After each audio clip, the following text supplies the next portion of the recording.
Hello, my name is Marcus. I'm the compiler of a collection of therapy quotes entitled 1001 Windmills of the Mind, a collection of advanced self-help quotes taken from what's often called the psychodynamic or the psychoanalytic perspective, which long ago, as I understand, referred to by some, perhaps many, as philosophical medicine and narrative medicine.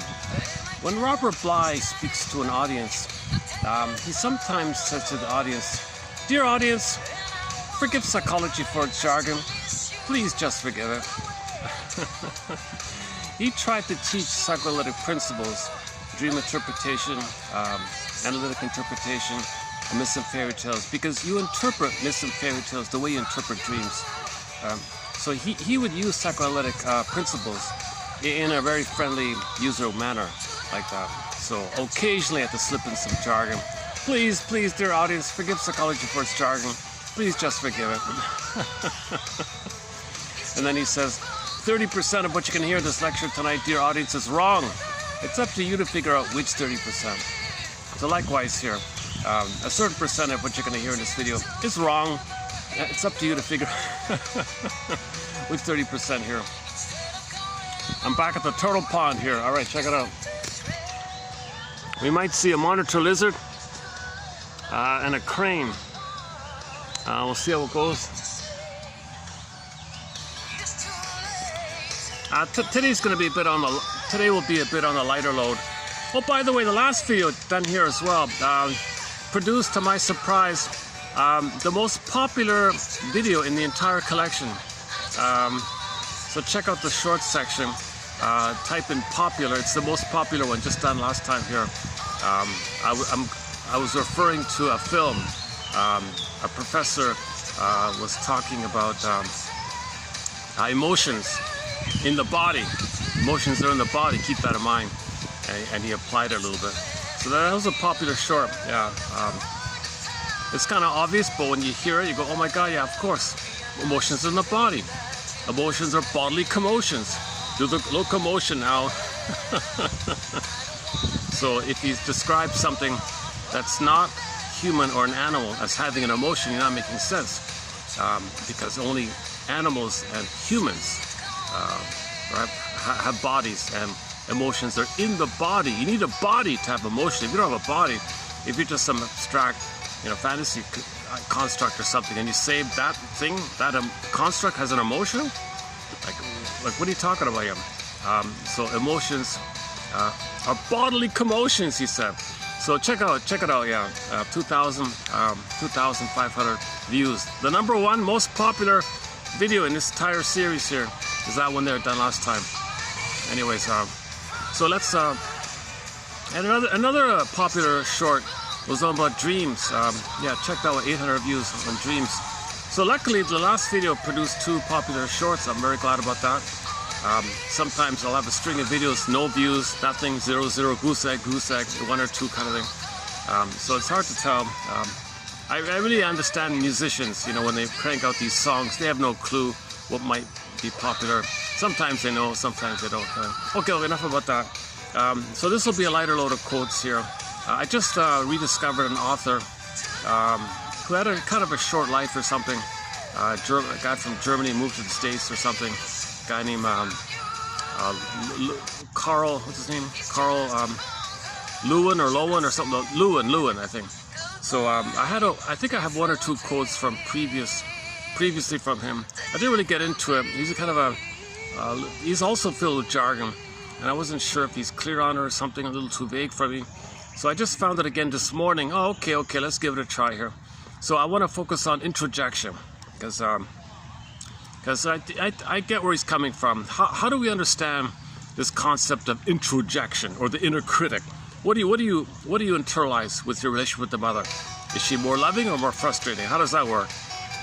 So sometimes if the mother is more loving than frustrating, chances are you'll have the internalized good object, the soothing introject, the holding interject. So memories of your mother loving you, it's a part of you that stays with you, so you're kind of okay like that.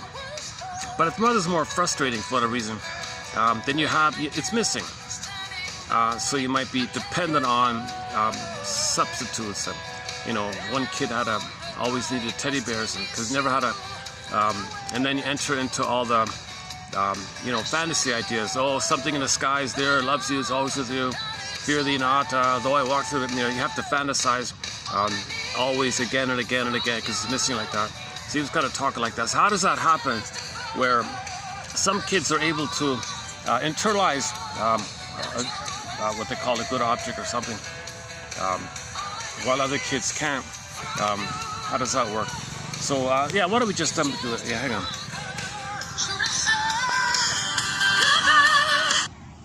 Okay, so I'll be previewing 3240 here by Mr. Lewin here. Lewin or Lowen? Lewin, is it? Lewin. Lewin. Maybe it's L-E-W-I-N? Lewin or Lewin? Okay, never mind for now. Okay, so here's what he says about introjection. I just found it this morning, so let's see how it goes here. I tell you the truth, I found the cab on the way in. So while I'm stuck in traffic, I'm reading this guy's book here. A duality of that which can be ingested. Okay, a duality of that which can be adjusted. So is it going to be good mother or bad mother? He thinks, yeah. So again, this is just theory. These are just theories. We don't really know exactly how this kind of works. But first of all, this idea of good and bad, that's because in the beginning there's unity. In the beginning there is no good or bad. The baby's blissfully one with the mother. Okay, so he's in the Garden of Eden, Shambhala, Shagri, Nirvana, Paradise, Avalon, Unio, Mystica, Participation, Mystique. He's in a unity with his mother, and there's no sense of either or. There's no good or bad. He's just a blissful, floating, needs for Adam. He's in heaven, so it's all good, but doesn't understand anything other than what he has. So it's just considered one with the mother like that. Now, like they say in the stories, at some point, mother's going to disappoint. The way the baby copes with the disappointment, to organize it in his mind. Oh, what's this? Mother failed me? That's not my mother. No way. This is something else. Psychic splitting, either or.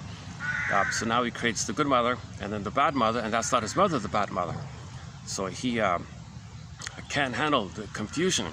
Babies don't understand that mothers can be loving and satisfying and gratifying. Sometimes disappointing, frustrating, abusive, but other times, is this the same mother? I don't get it. So to organize this, he does either or. So knowledge of good and bad. Okay, you bite the apple, that means he's angry at the nipple. Apple means nipple usually. So that's the point when he realizes mother's not perfect, he's out of the unity. Now the baby has to get out of the unity. The question is timing.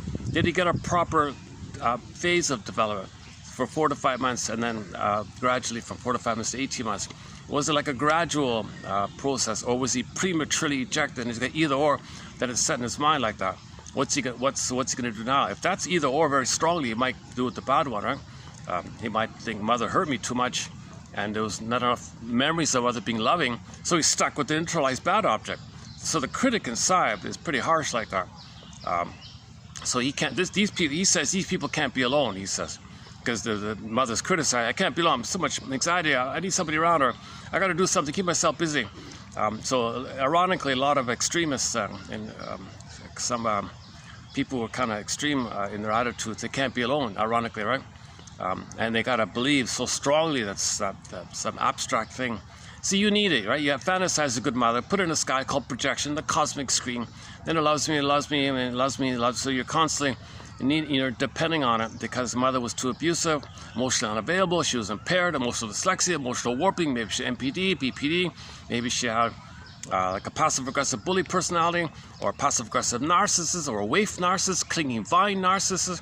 Whatever's going on, old cunning tail on the mother's end, she wasn't emotionally available to the present, because the mother might have been stuck in her past with her child, and her present is still her past, hoping for a better past. So she's not emotionally available in the present to meet the baby's needs because she's still in the past. Yes, she understands the baby's her baby, but in terms of her emotional issue, her relationship dynamic, she's going to overlay the trauma with her mother onto the present, and she'll shame the baby the way she had been shamed because she made the Faustian identified with the aggressor. Okay, so the mother coped with her pain by becoming her mother. That means repetition compulsion. She's got to cast the role into the baby of her and shame her own baby because the baby's her, and she'll play the mother back there. And then flip-flop fusion, she displaces her anger onto the baby.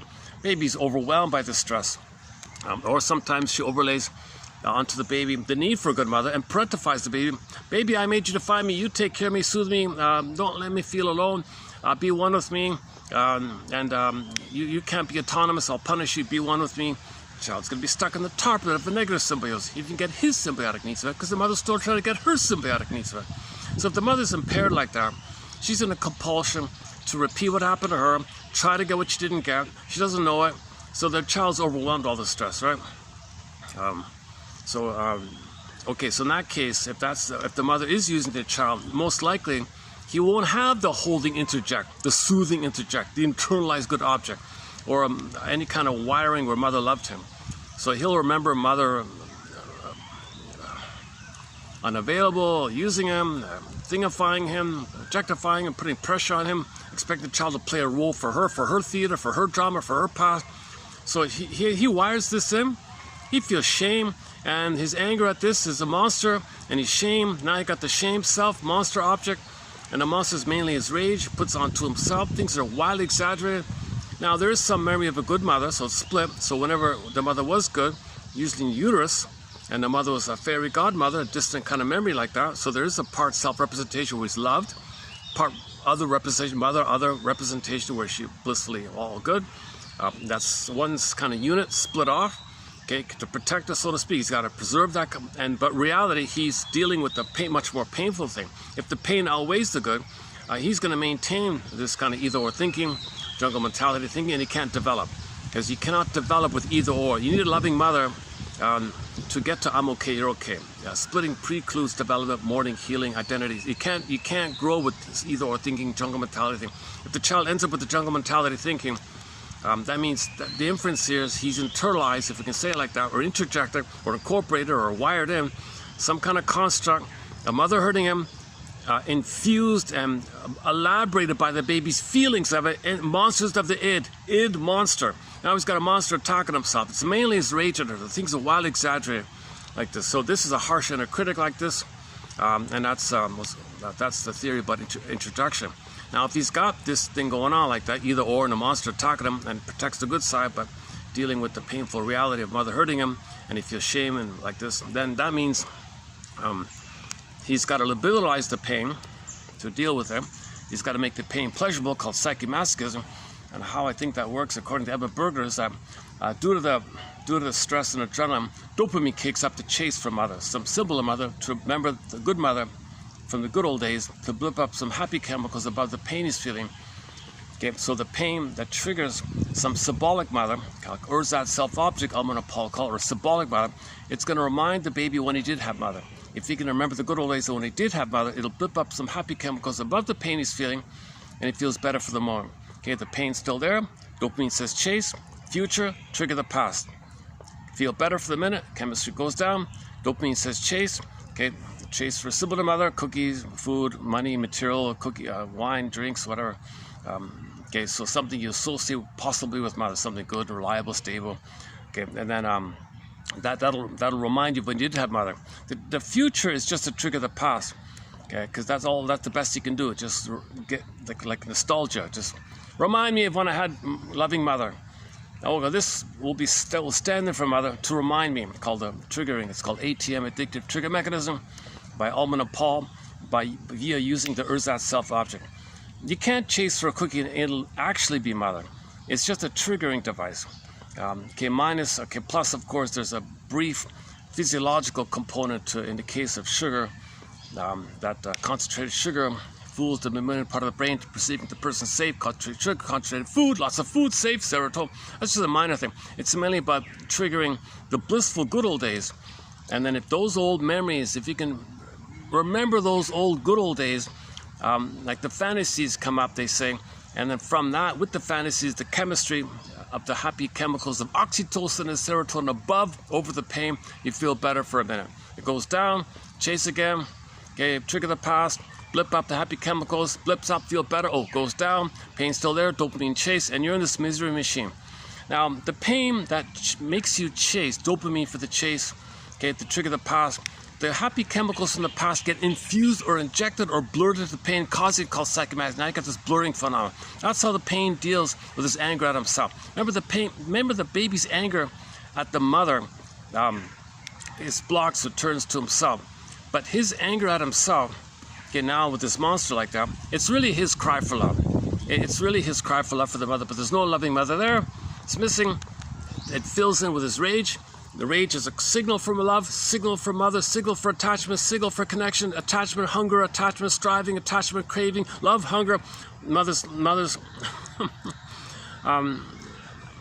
not doing it because she's a narcissist maybe.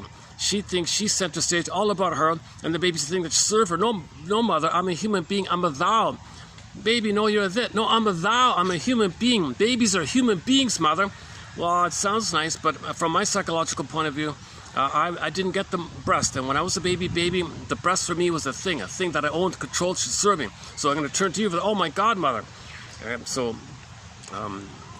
Okay, so the child doesn't have any kind of memory of a loving mother beyond the birth time, basically. So that's why in fairy tales, the good mother dies at birth, the wicked stepmother's there. It means for this. The mother's still the same woman, same physical human woman, a body with emotions, but from the child's structure, constructs, it's either or. Okay, goddess mother in the uterus, click, died at birth, wicked queen. Same mother seen by the babies too, either or. There's your splitting. There's your knowledge of good and evil like that. But evil is just a cry for love. Anger, rage, destructiveness is a cry for love. But when people say evil or bad, it's just a cry for love. Everything love or cry for love. So either, so if he's in that kind of mode, why it's destructive because the cry for love wasn't met. The need wasn't met. The connection need wasn't met. Attachment, need, attachment, striving, the need for a secure attachment to go through the developmental process of have his embodiment, feeling gold ball blue, wasn't met. So he signaled, mother, I'm feeling stress and pain and shame that my need for the connection with you is not being met. Okay, mother doesn't get it. It builds up, snowballs, fear. Mother, can't you see the final pathway? Anger. Mother doesn't get, you can't be angry with me, mother, baby. Now the fury. Now, when it gets to the fury kind of place, he has fantasies, devour the best, control the best, cannibalistic imagery. He's got to devour, like he's just desperate to get mother. He's just so aggressive like that. Now it's destructive.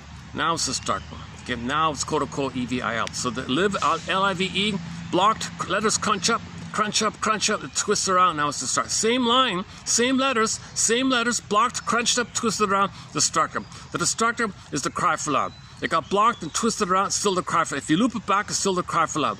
Baby wants to live it up, and it twisted it around, and evil or harm or rage and all that, it's still a cry for love. It just got perverted. It's the perverted cry for love. So anger, evil is a perverted cry for love. Like everything's love or a cry for love. Now, when that cry for love, destructiveness, mother can't respond to that, of course. If she failed it before, she's going to most likely keep on failing. Then what the baby going to do with his rage? Okay, like the water hitting the bank, rebounds in, rebounding aggression. Now his own anger, which is a cry for love, rebounds in on himself. Okay, the monsters of the id. Now that anger is the cry for love to the mother. There's no loving mother. His own anger is the monster. So that's the bad object. So he's internalized a bad mother, let's say. But it's mainly his rage. There's no loving mother. There's not enough loving mother. She's too distant, too faint, too vague. The only way to remember it is to trigger it through a symbolic mechanism called ersatz self-object triggering. Symbol of mother reminds you of the mother, and then you do it like that. So people become dependent. They have oral fixations, drinking, smoking, gambling, all that stuff. The whole topic on oral fixations. Money's the main one. Things that make you feel safe and stable. Things that others should do symbolically. Then it reminds you, oh, maybe that reminds me when I was safe and comfortable with mother. Usually it's food and money, things like that. Yeah, I heard the monitor lizard. I missed it.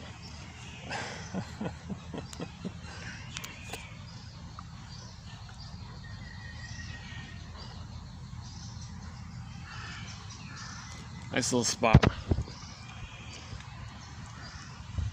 Luckily, this is sort of like at the side of the park. The main park's on the other side where all the people are, and this is like a side road at the back.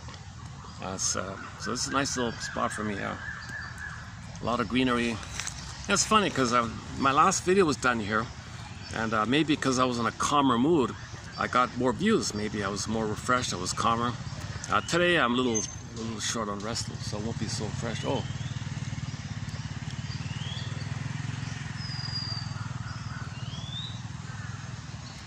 Yeah, there's a lot of security in this park. I don't know, yeah, there's a lot of guards and maintenance and things. You see them every few minutes. You'll see one of the guards buzzing around, kind of. I don't know.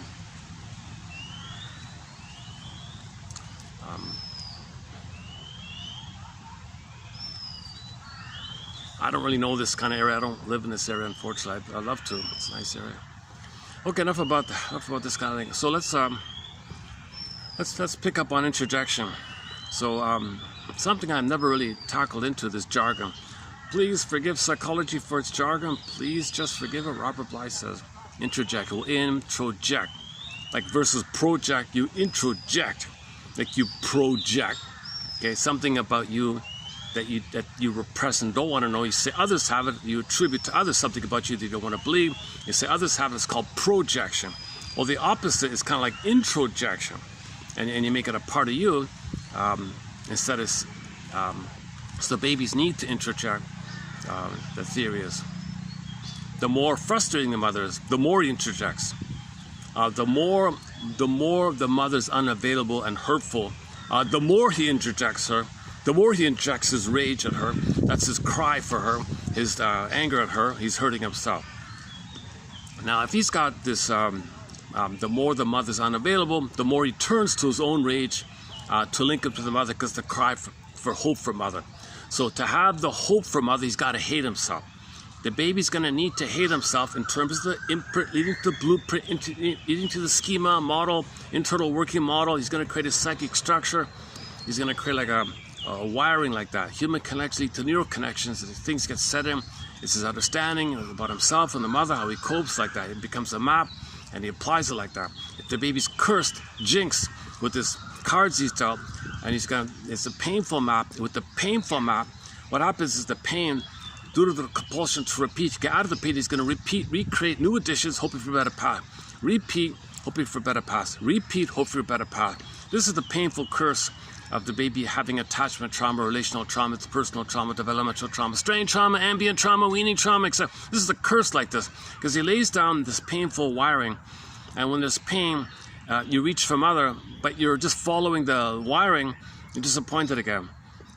So you're doing it again, disappointed. Do it again, disappointed. So the baby's a love fugitive from the love that he seeks. Now, why do we say the baby's a fugitive? He did nothing wrong. That's true. He did nothing wrong.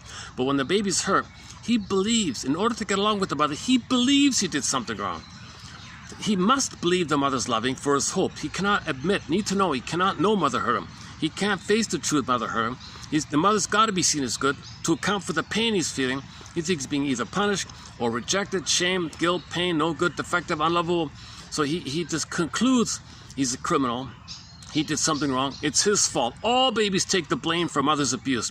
Whatever harm the mother does on the baby, babies believe they're wrong, they're at fault, they're wrong, they're guilty, born bad. They're not born, but they think that. They think they're not born like that. They think that after the mother abuses him. So babies feel like criminals, so to speak. Okay, he committed a crime or something. So, but he doesn't remember mother did this. All he knows is pain, reach for mother. Pain, reach for mother. It's the instinct to reach for mother. All life force is object seeking. So out of the pain he's in, he's going to reach for mother, not knowing mother hurt him. Hence the line, he's a love fugitive from the love that he seeks.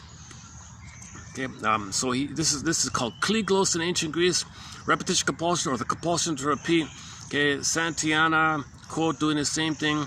Okay, hamster wheel, or a treadmill, or a Tantalus image. The Tantalus is more specific about weaning trauma. He reached up for the fruit, pulled away. He reached up for the apple or the cherry, the wind blew the branch. He did it again, blew away. Did it again, blew away. Weaning trauma. So he's now the nipple is just a code for mother in general. Although the baby's stressed in the beating, he focused on the breast, mother focused on the nipple, so they would use the apple for that. But in terms of the general message, mother failed him. Tantalized, need, rejected. Tantalized, need, rejected. Fairbairn says the psychic structure of tantalizing mother, then rejecting mother. Anyways, instead of just a bad mother, he splits it, those two. Tantalizing mother, then the rejecting mother. Baby's tantalized, rejected. Tantalized, rejected. So he's got a construct of mothers, split mothers like that. Tantalizing mother, seductress, rejecting monster. Oh my God.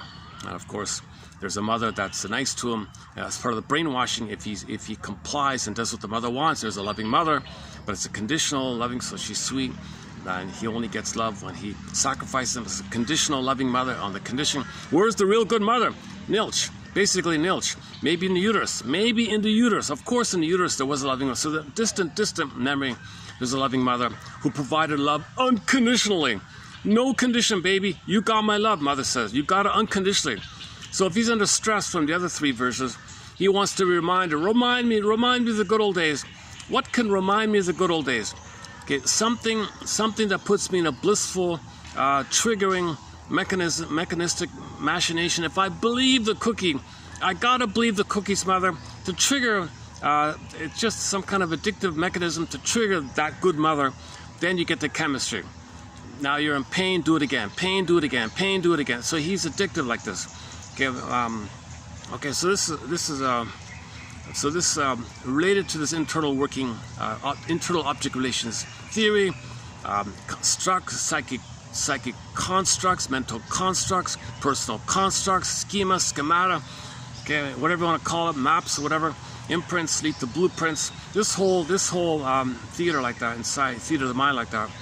Okay, another way to talk about it is introjects, or part self-representation, but other representation, like relational units, different models about people. People have different ways to try to approximate how can we possibly guesstimate what's going on in the mind, just in terms of a model like that.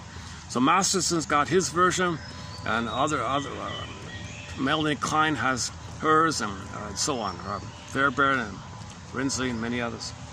So they all have their kind of little variations like that. But the common term, one common term is introject, which can be like an internal object, like a part self-representation, a part other representation. These are like internal object or introjects or something. Introjects is more about the other, right? Not so much about yourself. Yeah, it's going to be more about in reference to the other, not about yourself. Okay, so introject is you're taking in the memory of your mother. No mother, your rage fills in. You take in your rage. That's criticizing yourself as a cry for love. Hating yourself is a cry for love. Hating yourself is a cry for love. What a curse! What a mess, right? And the pain, he's going to pleasurize it to repeat. Pleasurize it to repeat. In order to repeat, he's got to be in pleasure mode. But to repeat, the repeating makes the pleasure.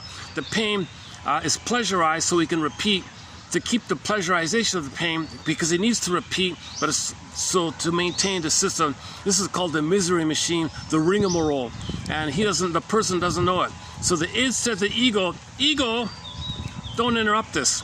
Don't let the person know that he's in pain, and we made it pleasurized, and we got to have the hope for mother. Don't let him know. Ego, cortex, come up with some flim-flammery. Come up with some duplicity. Come up, throw him a bone. Throw him a red herring. Better yet, throw him a red herring that leads to a straw man. Let him focus on the straw man, and when he gets tired, throw him a bone and then throw him another red herring. In other words, distract him. Okay, and so you need to know. So that's called rationalization. Lying to myself. Play the song "Lying to Myself" by the singer David Cassidy. I'm lying to myself. Yes, good. He's got to lie to himself. Need to know. He can't handle the truth. He can't know the truth. He'd interrupt him. He's in too much pain. We're doing him a favor. We're doing a good for him. We're doing a what's the expression? We're doing a good for him. We're helping him, because if he were to really know this, he doesn't have knowledge or support to process this. So we're protecting him. Need to know. So the cortex comes up with beliefs. It's on sale. Good enough. Okay, good. If the mother's hurting the baby, turning the baby to comfort her, what's her rationalization? What's her excuse? Oh, mother knows best. Good. So society bombards women with that handy-made slogan, "Mother knows best." She'll adopt it. Good. Use it. Tell her to lie to herself. Mother knows best. Mother's rights. She's entitled. She's the mother. What does the baby know? Good. Believe all that nonsense. Okay? Apply it in this nonsensical way to fool yourself. Okay, and then that provides cover, cloak, camouflage, a masking, a wall or something. It just makes you unaware that the unconscious is that the person is in pain, and the unconscious wiring says repetition compulsion. We got to search for mother, but don't let them know that we think the cookie's mother, because if the person thought cookie was mother, they might interrupt it and say, "Wait a minute, cookie's mother? No, don't tell them cookies, mother. Tell them it's on sale. Oh, it's on sale. Yeah, good. It's on sale. So we keep eating the cookie. Same thing with cigarette and other things, the money and all that. So this is sort of one version. This is basically Edmund Berger, one of our mentors, version of called psychomasochism. We don't want to know that the pain we're feeling by attack on ourselves is a cry for love. We pleasurize it to maintain the hope from others. We're in so much pain. The way to deal with the pain is to pleasurize it by chasing for symbol to bring up the happy chemicals of the past, which gets injected to the pain, causing him meshed up, blurred up. He can't know this. This is a quote-unquote major crime, he thinks. So let the person confess to the lesser crime, the rescue station, pseudo-activity, pseudo-aggression, he calls it. So the chase, that's a defensive need, a neurotic need. Let them be bogged down with chasing for these oral fixations. Let them be bogged down with symbolic mother, oral fixations. Okay, some versions of it is called negative magic gesture, where he can treat others the way he was treated. He'll treat others the way he had been treated, hoping mother will change the ways. So sometimes when there's way too much pain, he identifies as aggressive and shames others the way he's been shamed. As a magic gesture, maybe he'll undo the past. He'll show up the mother, expose the mother, tell the world what the mother did, and you'll get mother's love in the past. All dysfunction, all negative magic gestures, symbolic acting out, repetition, compulsion, or fixation, dysfunction in general, is the hope to get mother's love in the past. You're in pain, you don't want to be in pain, you want mother's love. It's timeless, you're doing it again and again. You can have 20 lifetimes eating cookies, it won't change it.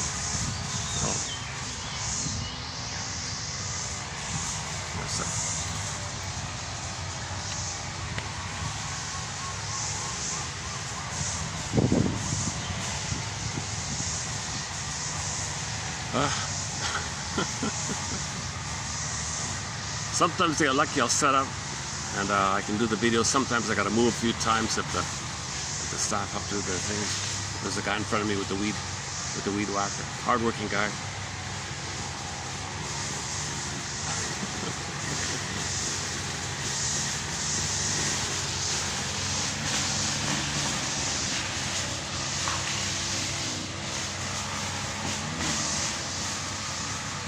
Oh, well, somebody's fishing, huh? Oh my goodness.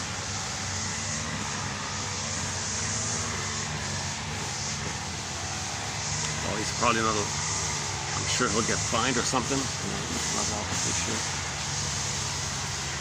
Or maybe the staff, I can't make it out. Yeah, this park is really pristine. It's really tidy and clean. A lot of it's a good balance. It's a good balance of nature and follow the rules kind of thing. So it's a very nice little park here.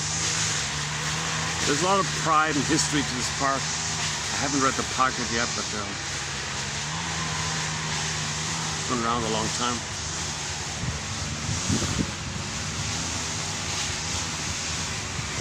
And this is like in the edge of the city, right? This is not out in the countryside. Right? Okay. So introduction. Hang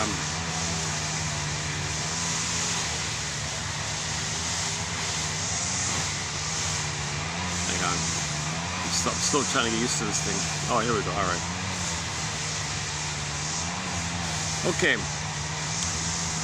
So I guess we're talking about the conclusion. What does the child end up with? Does he end up with either or? There's not enough good loving mother. He's mainly thinking if the shame with the mother, the hate with the mother, I mean the unavailability of the mother is greater than her availability, or mother not meeting the baby's needs is way more so the case than she did meet the baby's needs unconditionally. Then you end up with either or. If the child ends up with the paranoid schizoid mode of experiencing, okay, that means in later in life you can have a narcissistic pattern, bully pattern, Yago pattern. Okay, so if you have that kind of, if your mentality tends to be kind of like you don't understand, you have a hard time understanding empathy for others. If you have lack empathy for others and you can't see that other people are in pain, they're dealing with their trauma. If that's you don't care, you don't feel about it. And you judge either or, good or bad, useful or not. If you have an impulsive kind of either or mentality, my greedy, your greed, all or nothing, it's a jungle. If you have any kind of jungle mentality, then that's a clue here. That's a clue that the loving mother wasn't interjected. Okay, the mother wasn't around, handed to the nanny, a plastic bottle was used, she was rough handling, separated from the mother, maybe birth trauma, perinatal trauma, mother didn't even want the baby. Okay, obviously you'll be enraged, and the memory is the critic in there. He pleasurizes it, and is very dependent on money, greed, or fixation, envy, schadenfreude, bitterness. His humor is dark humor, schadenfreude, bitter banter, sarcasm is or fixation, cynicism or fixation. Okay, all these kind of negative attitudes, pessimistic attitude. If he tends to be kind of hostile, called the hostile mind, one guy calls it. Okay, that's a clue that the baby wasn't able to internalize the good object. The tricks call it the good object, the good mother, basically, the good other. So a clue that the person didn't internalize the good mother is jungle mentality, either or thinking, my greedy, your greedy thinking, the world owes me living thinking, narcissistic, who cares about you thinking. Okay, any kind of jungle mentality. I only look out for number one, I don't care about you. Useful, fine, nah, who cares? No, you don't. I'm entitled, I'm center stage. You should be happy to serve. You know, these kind of really egocentric mentalities where they don't have a thou. Relationships is the acid test, he said. If there isn't thou to thou about feelings, making I statement, mutuality, companionate up. Not cynical alliances where you take turns playing big shot, you got to escape someone. Okay, you got to find a third to dump on you, work together, shame them. No, it's like together, two are together, and there's a pleasure and creative this exploration together, and philosophizing together maybe, or discussing together, or just exploring together. Kind of curious, and there's a growing quality where they both grow under the umbrella of the me, under the we, they both grow under the we, like that. So there's that kind of pleasure of being together where they're more themselves with the we helping them to be more themselves, thou to thou. If you see someone's real self and they see your real self, well, you grow like that. But if one person is just thingified, the other person is thingified, and no one can grow, pain, okay, scapegoat, emotional triangle, pull someone in to shame and hate, that kind of taking turns playing big shot mentality. That's not what we mean by companionate love. Okay? There's a warmer quality of affection and tenderness like that. So that's a whole topic. So if there isn't companion love, if it's like utilitarian or like a deal or some kind of a arrangement or exploitation or I have to or no other choice or I hate it but okay, or these kind of grudging kind of situations, and that can lead to kind of an emotional divorce, but they're together, or it can lead to a lot of conditions, a lot of rules amongst get along with each other. There's no honest communication too, so because they can't do it because they fight too much or something, so it gets cold like that or something. So we're talking about clues to if the person didn't internalize the loving mother. Okay, so either or thinking, jungle mentality thinking, okay, not all the stinger personality patterns, okay, oral fixations, generally speaking, maybe some emotional eating might be milder, but if the person has severe eating disorders or alcohol, any kind of severe addictions, of course, is going to be like that. If a person is like a bona fide addict, of course, there's no loving mother. If the person is really addicted to substance or behavior, that's like constantly repeating no mother, symbolic mother, no, symbolic mother, no, symbolic mother, no. Okay, you're addicted. You're just going on like that. That's obviously. If people are loved, they're not addicted. Indigenous, that's why you don't see addictions or illnesses in traditional lifestyles. They're healthy like that. Babies are loved. They dance with their bodies. Come on, do the locomotion. They dance with emotions in the body. They're playful. They have a warm smile, a glow, and they're friendly and creative and playful, like trusting, like that. They're not cynical or bitter like that.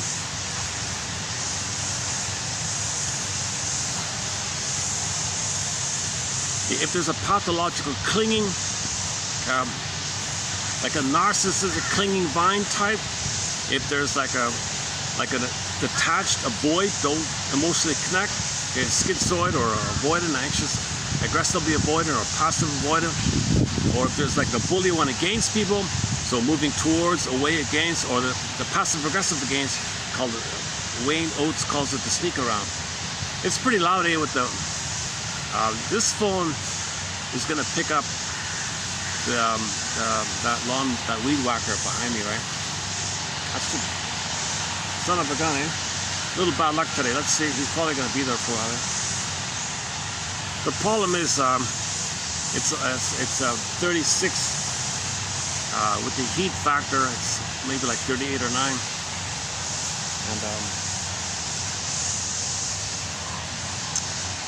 it'll take maybe I can just go. Maybe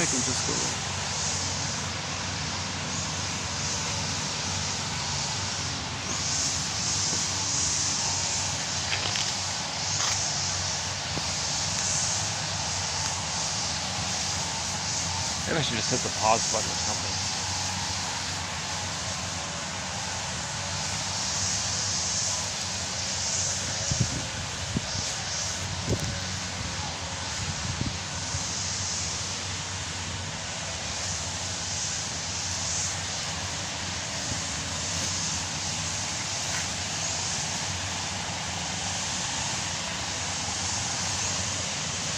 Oh, it's a whole team, eh? Let's see. Oh, there's a whole crew of them.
Oh, oh, the park's busy today. It's a Tuesday. Yeah. Usually it's quieter. Okay, where are we here? Interjection. Okay, now these things I referenced so far. The oral fixation topic takes 10 hours. So the cigarette one, the alcoholic one, the promiscuity one, okay, and drinking, of course.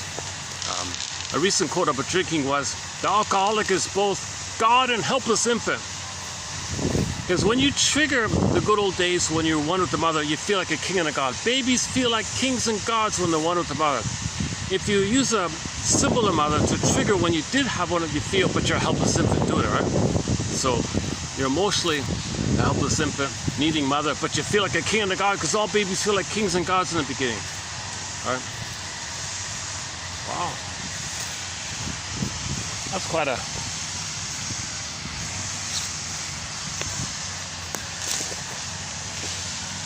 All right, let's just put up with it then.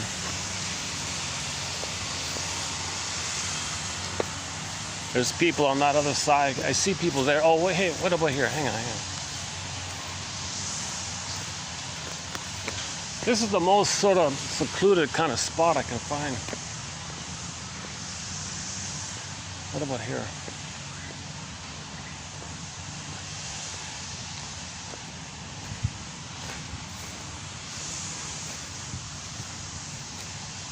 Oh, what about just in here?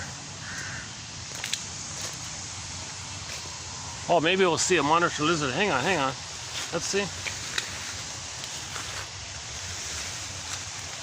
They usually hang out in these kind of things. Where are you, monitor lizard? We haven't seen you in a while. No? Okay.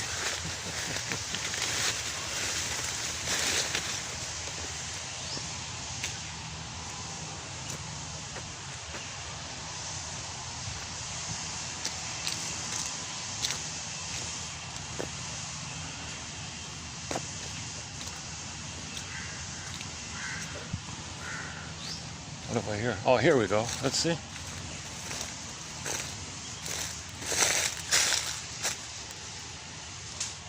Maybe it's too hot, huh? Oh, maybe it's too hot for them. What do you think?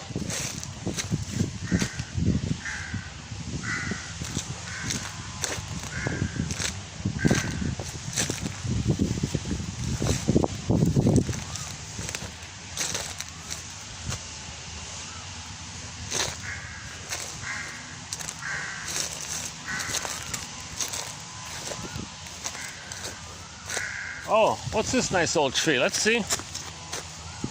Oh, crab apple mangrove. Oh wow, really kidding. Let's see. Hainan. Oh, the range is Hainan to tropical Asia, Southwest Pacific, down to Australia. Look at that, eh? Nice big old tree. Wow, yeah. You're kidding. This is a crab apple tree? You're kidding. No way. Maybe it's just a name.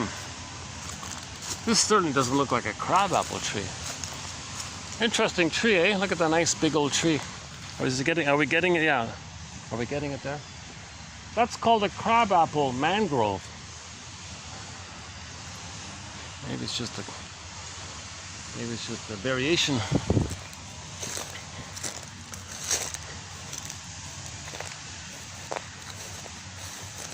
People there are. I'm kind of just waiting out this whole buzzing thing here. So when we get back to the chair, I'll get in on the quotes there.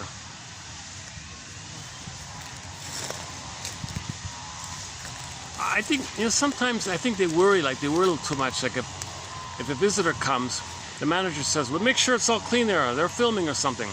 Make sure it's all tidy, right? Crew, go there and make sure everything's no garbage, something like that. Maybe, I'm not sure.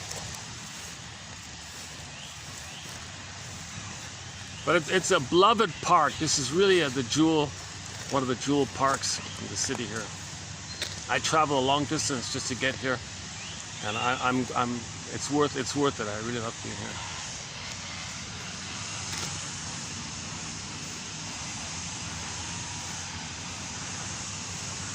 Oh, look at these monster crows here.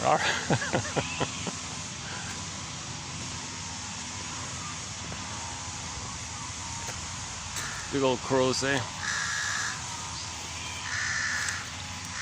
This is the one companion bird on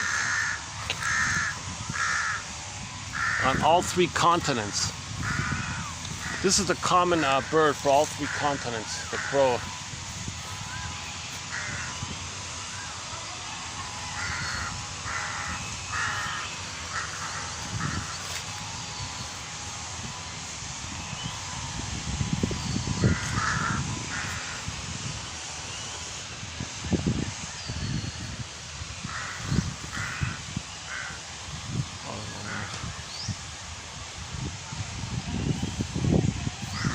Wow, look at those guys, eh? My goodness.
Okay, I think they're winding down. All right. Let's go back.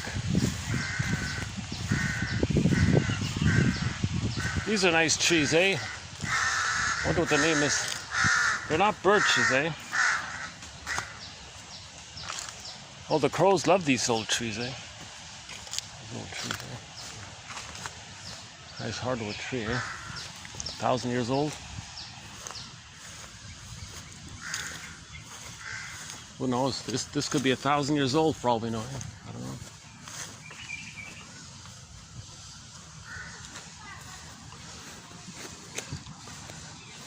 All right. They're winding down. Okay, good.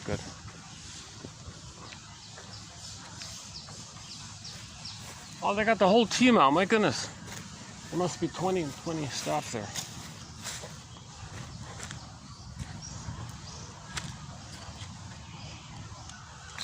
How about in here?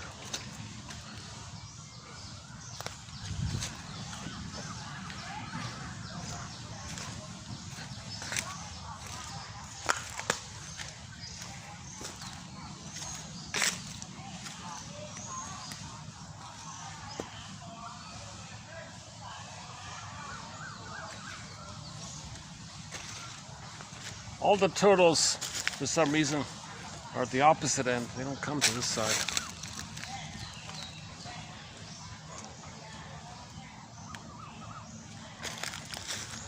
Okay, forgive psychology for its jargon. Please just forgive it, says Robert Bly, leader of the men's movement.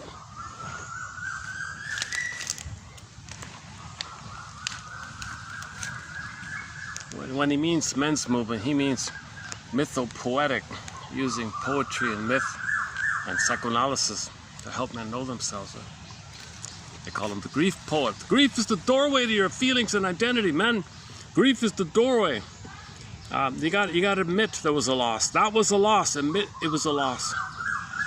Very difficult to do so. All right. So, okay, so we got the idea of good breast, bad breast, right? So one nourishes, of course. Others may be harmful or toxic, he says here. Okay. Usually, the original, usually it starts off, things are okay, it's a good mother. But if there's a failure, then baby bites the nipple, okay, pulled away, knowledge of good and bad. Okay, then anger kicks in. Now there's disappointment, rebelliousness, frustration, and later on it could be weaning trauma, or maybe another kid comes on the scene and he's rejected, birth of siblings here, or mother rejects his child's curiosity, etc. So this tends to sour the previously positive one. Beyond that, it remains a mystery. It remains a mystery why one child takes as part of himself a loving, accepting, tender mother, while another child incorporates a cold, disappointing, rejecting aspect of the same mother. The same mother, the same one.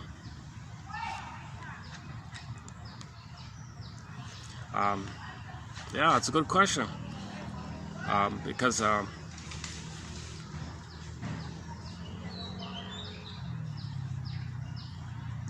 okay, excellent. The kind of interject. Now, when we say interject, it's not really like objective or logical. The baby never accurately records what happens. Everything's distorted by his emotions, his fantasies, what he makes of it.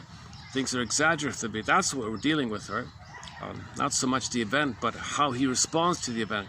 And that's his belief then. That's his impression then. That's his emotionality then. He's kind of creating, usually it's exaggerated like that. The kind of projection doesn't necessarily follow the real objective attitude of that mother. The mother might have been not too bad, but baby thinks she's baby ends up with a monster in his mind. Mother's maybe not too bad, right? But if she's just on the phone, that can do it. Little things can do it. Maybe a mother was more cruel. Maybe the child was okay, handled it or something. Maybe there's a sort of innate endowment about how much the child can tolerate. Different factors here. Position in the family occasionally dictates the choice. Position in the family, so birth order sometimes plays a factor.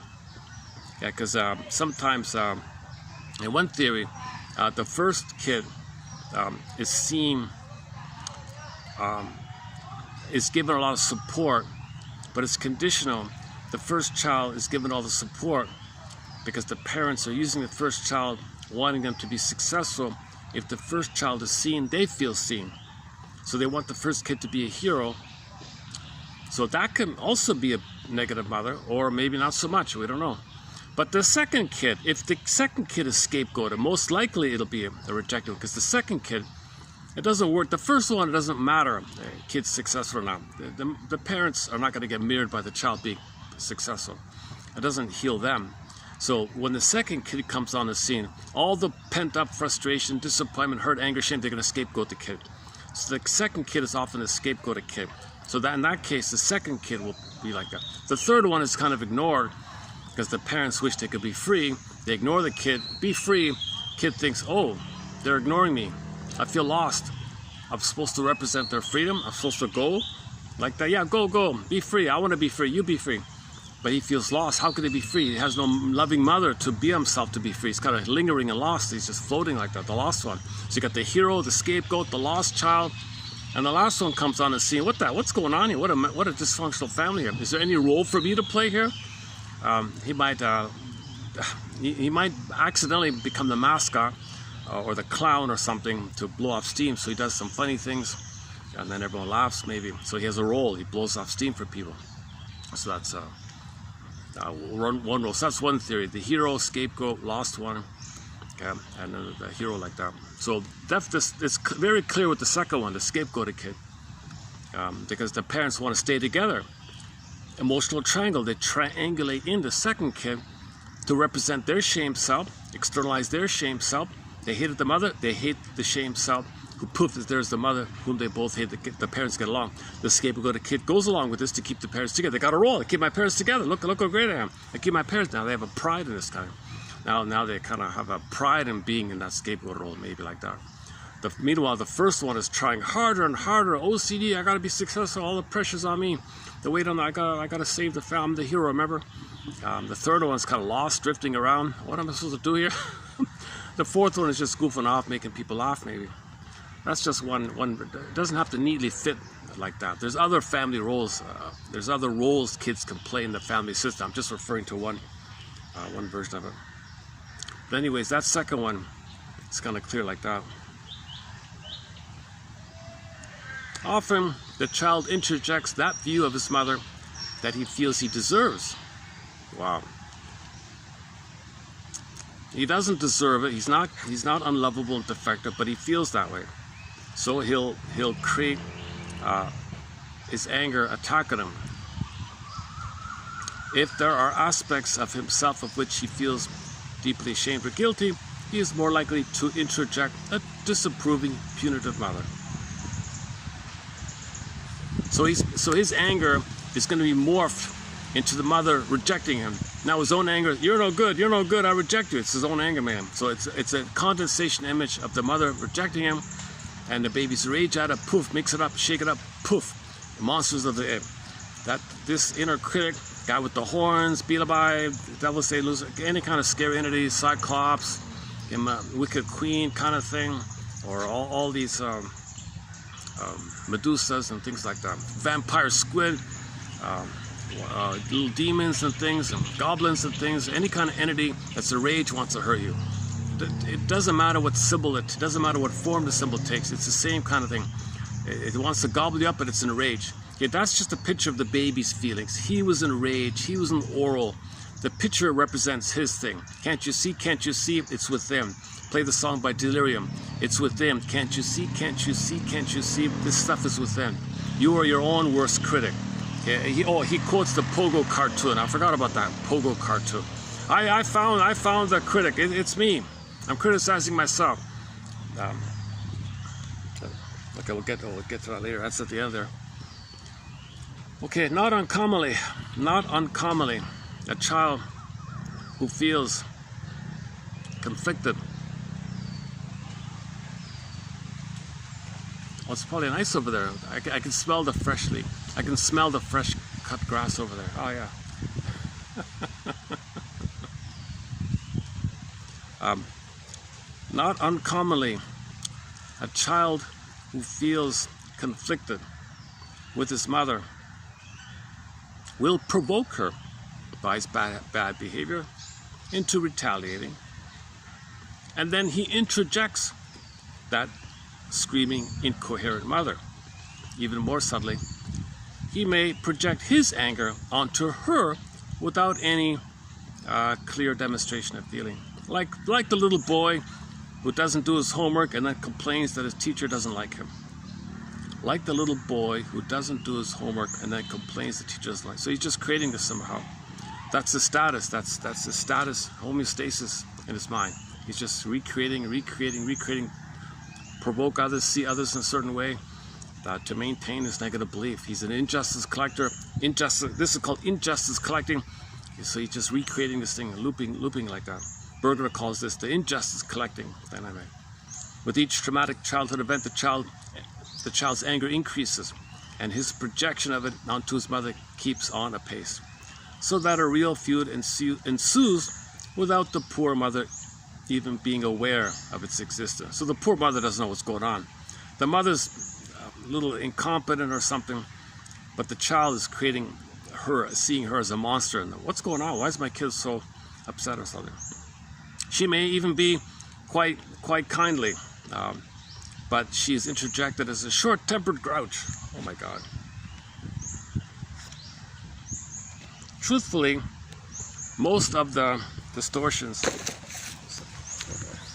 How's my chair here? Oh, hang on. Uh-oh.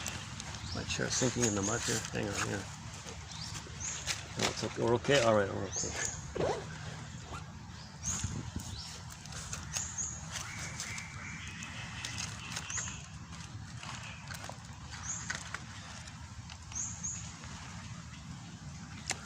If it weren't for these,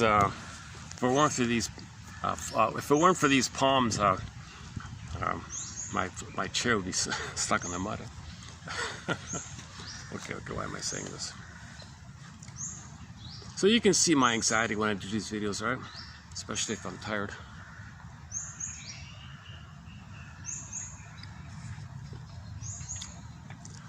I don't think I'll have any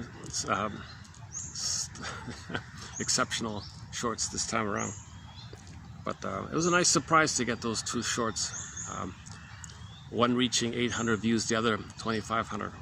That's a little encouragement. Okay, where are we here? Truthfully, most of the distortions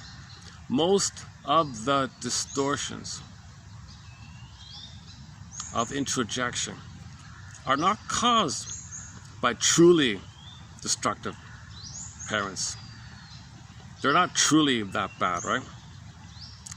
They may be pretty good parents, as we said before, but the reaction of the child to the natural events of growing up, weaning, okay, the rules, siblings, etc., may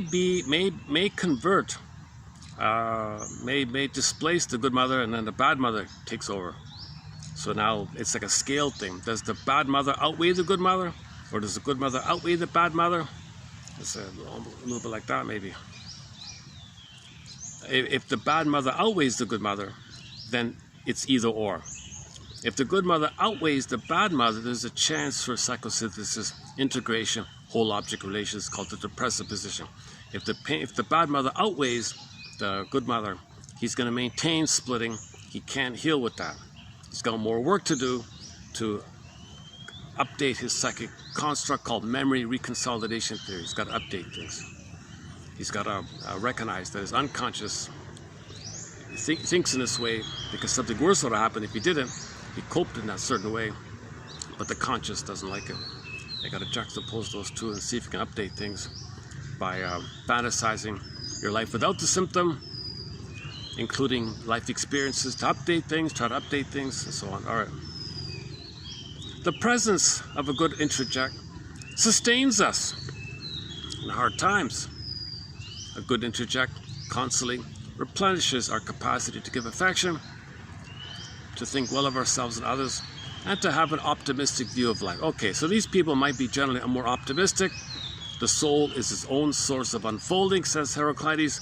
So they generally have this fountain, this spring, called the golden spring, the golden fountain. There's a continuous positive thing. There's a positive loop. Mother said you're good, I'm good. Mother said I'm good. Hard times? No, mother said you're okay. I'm okay. Hard time? No, mother said I'm okay. I can get through this. I'm okay. Ooh, child, everything will be okay. Okay, play the song, ooh, child, things will be okay. That's in his mind. Ooh, child, everything will be okay. A little hard time. Mother said, oh, I'll be okay. Ooh, child, things will get brighter. Ooh, okay. Mother sang the baby lullabies. Mother sang the baby, I'm here. We'll get through this. You got resources. You're lovable, and I love you.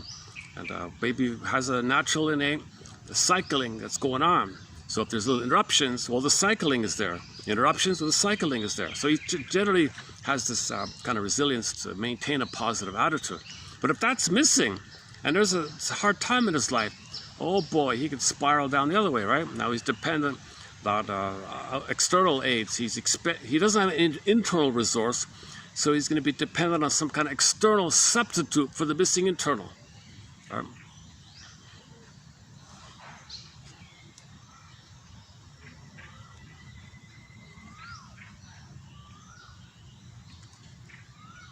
And this allows us to be alone without the oppression of loneliness. Yeah, I remember knowing someone a little bit, very pompous, really megalomaniac, like a very impressive character, very statuesque kind of, I don't know, very all-important sounding kind of person. But the person couldn't be alone for a second. Like terrified, he's shaking like a leaf or something. Couldn't be alone, but sounds like so confident superficially, but in reality, inwardly, no, it was all a mask, right? It was all a cloak. I remember that. And this person had a very extreme kind of beliefs and things. Yeah, I'm telling you, the thing in the sky. I'm telling you, that's the. They need it, right? You fantasize things you need.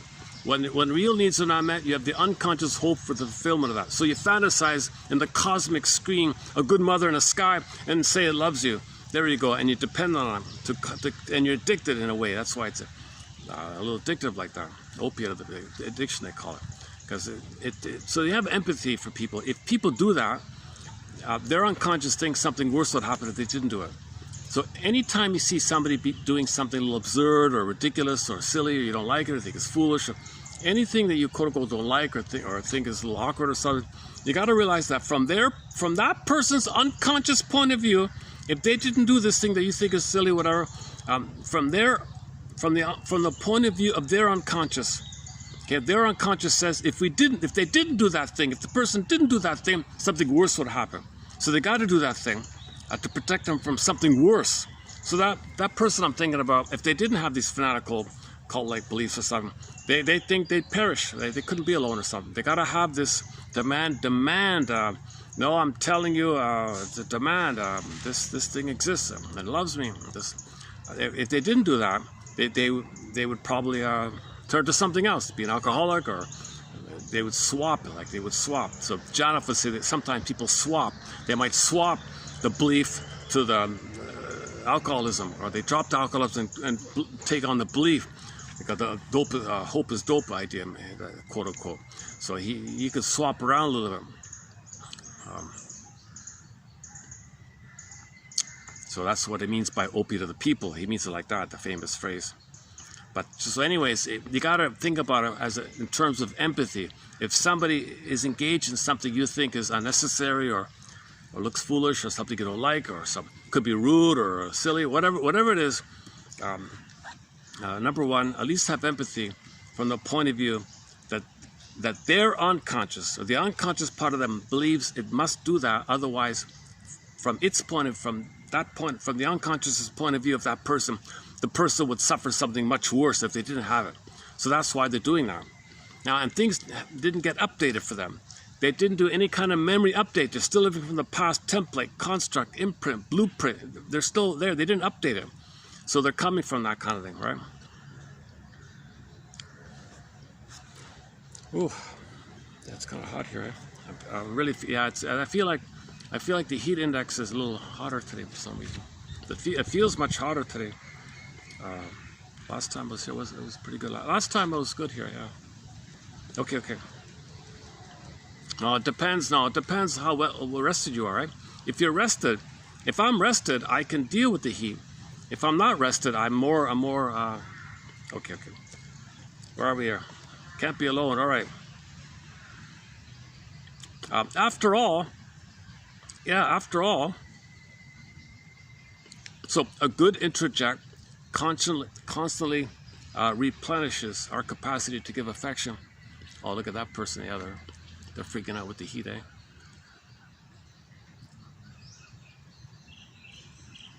Even with the umbrella and I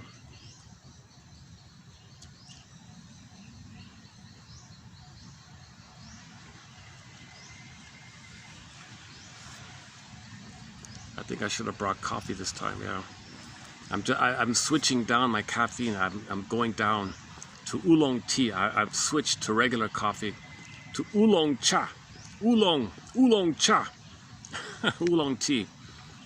Yeah. Go to the short section. I did a little blurb about it. I love it. It seems to be something in the middle between green tea. I love green tea for sure.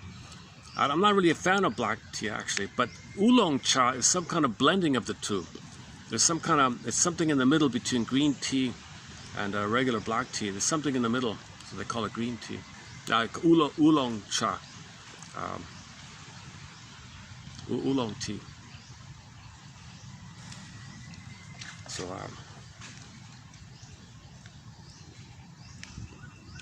oh, should I have it? Oh, no, never mind. Yeah, maybe I should, yeah, okay, sorry, here we go here. Oh boy, let's tidy things up here in my presentation here. I'm really all over I'm really kind of sloppy here today.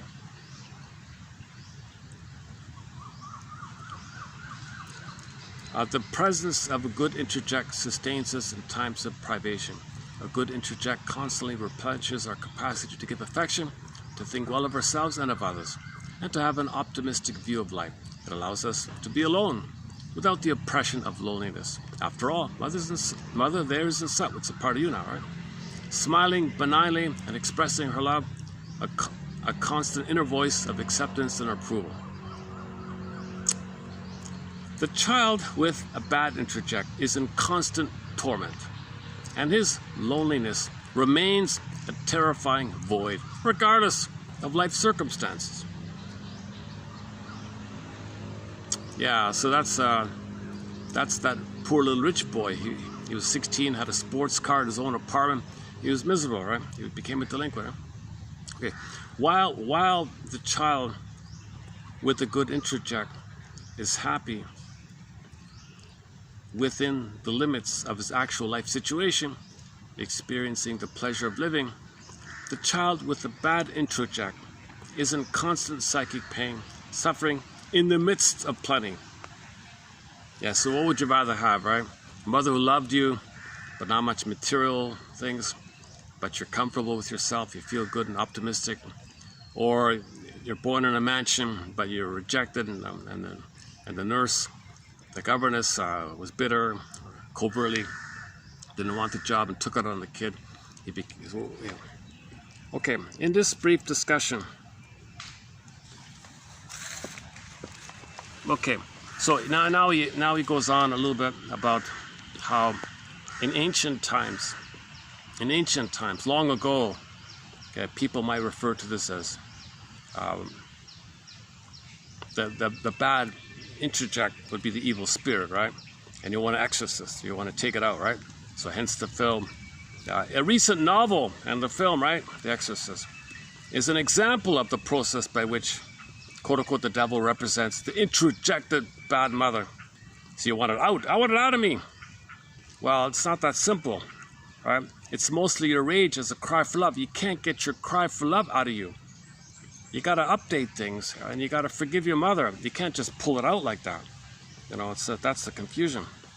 But it represents the desire not to criticize yourself by crying for love in the form of criticizing yourself, and it's painful. It's like some evil thing in your mind. Get it out of me, get it out of me. Pull it out like a splinter or something. It's not like that. Okay. In fact, it might even increase. You might even increase it because you need the hope for mother more, right? So it doesn't work. So in this film, or in this novel, I haven't seen it. Word only so easy. Word only so easy to expel this by some ritual or exercise. Even psychoanalysis has a hard time with this kind of thing. Okay, part of the need for our fantasies is the wish for the perfect introject, the ideal parent. So you imagine the cosmic screen, a wonderful thing that loves you. Good breast in the sky, good placenta in the sky, in place of the tarnished introject of his human counterpart. Okay, next part here. Okay, a little bit related to this is the blanket. The need for love and security blankets by a child indicates either the transition or maybe it was incomplete. The child couldn't, like how old's the child? Like the Linus one, he's much older and he still has the blanket. That means he never internalized it. He's turning to some outer thing. So it'll be a teddy, it'll be a blanket. Later on it could be a cigarette or a wine or a booze or money, etc. He was thumb sucking, right? So he'd probably be a smoker too, maybe, or have a lot of focus on food or something. These are externalizations of introjects. Remnants earning the jeers of those more adept at incorporation. Okay, so people might tease Linus for having the security blanket. Okay, since a blanket remains an external object, it undergoes the vicissitudes of external objects.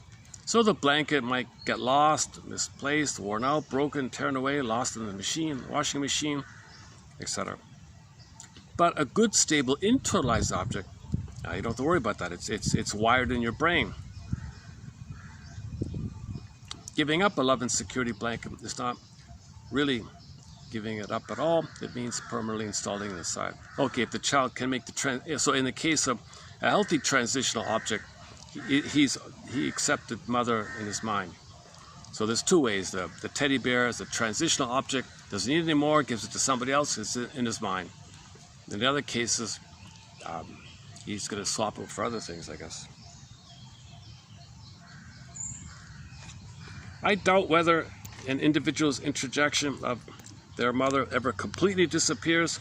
The nature of the introjection may alter as the relationship with mother alters, but the original infantile remnants persist to a lesser or greater degree in each person. Okay, he admits it. He says himself, I don't know, people. He just says, I'm writing here, I'm free associating here. He's a young guy when he's writing, he's like in his 30s or 40s when he's writing like this. So he admits it. I don't know, people. I want to understand this thing about introjection. Not many people have clearly presented it. It seems to be a really key thing here. Why do some kids have a loving mother in the mind, have optimistic? Why do some kids have a bad breast image in the mind and they're hateful and they're pessimistic? Exactly what's the nature of this, and exactly how do we deal with it? And is it even the right way to go about it, to think in those kind of terms? Like, so he's like that. Okay, next one from the same author here. That was 3240. Now let's preview 3239. Okay, what I did like about him is he quotes Edmund Burglar. Give him a little credit. So he wins a few brownie. He gets a little credit, I think, because he quotes Edmund Burglar here. So he's a little honest, I think. Okay. Okay. This is the essence of what Burglar calls psychic masochism, the major component of every neurotic. Okay, as follows. He appeases that monster in his mind, right?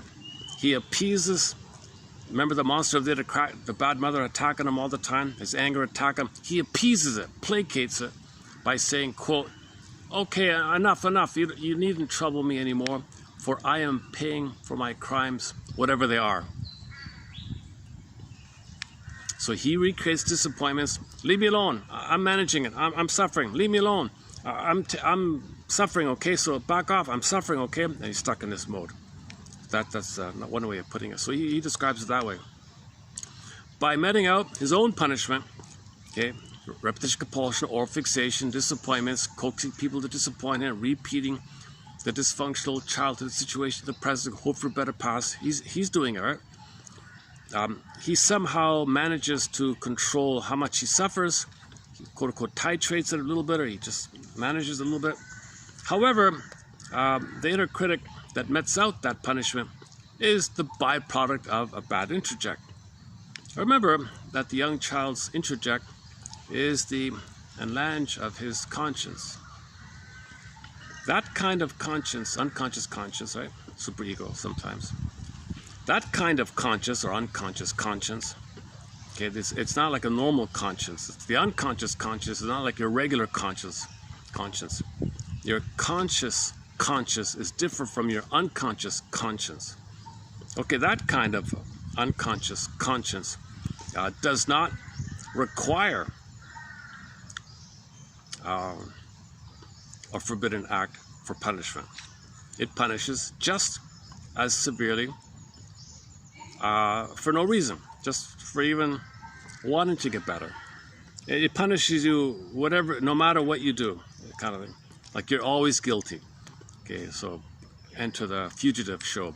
Richard Kimball is a fugitive from the justice he seeks, and he's always guilty in that show. No matter what he does, no matter how many lives he saves, no matter what a superstar hero he is, that thing in his, so that character representing in your mind, chasing him, the crazy guy chasing him, it doesn't matter what he did. That in that film, Richard Kimball would save the crazy guy's family and himself. It didn't matter, he's still chasing him.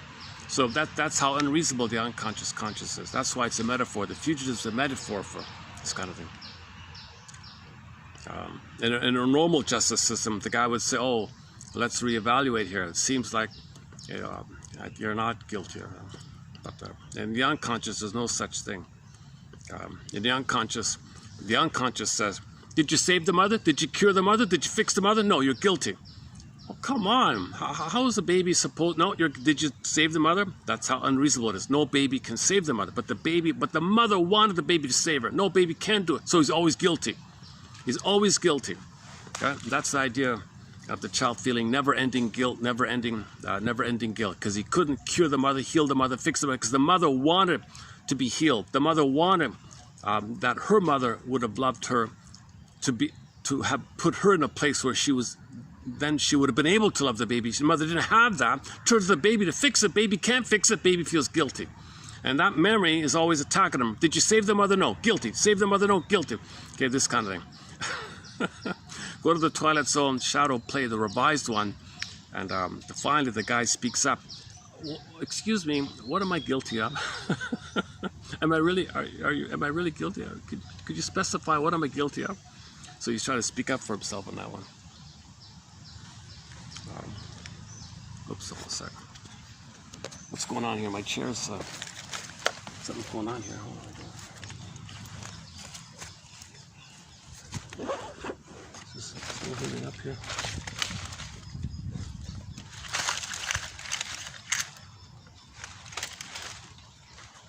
Let me take a musical. Yeah, we'll just take a little musical break here. Have some more oolong cha, fix my chair. I'll continue in a minute here. Hold on a sec. We mentioned David Cassidy. Why don't we play that song? David Cassidy, lying to myself.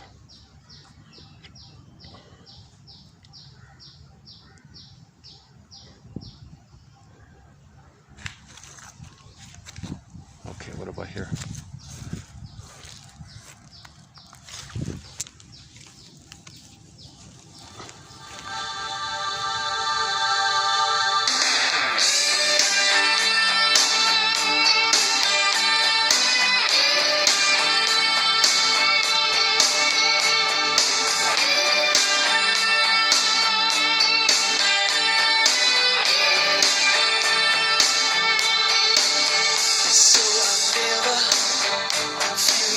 Again, I've been used to it. Hearts will break, they just bend. I'll come bouncing back. Barely left a scratch on me. You were nothing but a little plaything. And your love light, it was only a sting. Baby, when you went, hardly made a dent in me. It was just a flesh wound in my pride. It ain't no tragedy that I can't survive. Lying to myself every night. Without you, baby, nothing's been right. No matter what I say, can't make you go away. I'm lying to myself, that's the truth. It's killing me being without you. You're the only one, not fooling anyone. I'm lying to myself. I will lie here alone in this bed, broken record of your voice in my head. There's nothing that you said that any real effect on me. There's not a thing that I would change. No, not much, only everything, just to have you again. Lying to myself every night. Without you, baby, nothing's been right. No matter what I say, can't make you go away. I'm lying to myself.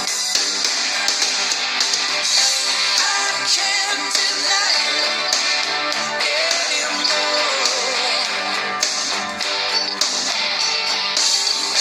Gotta get you back in my life, 'cause that's all I'm living for.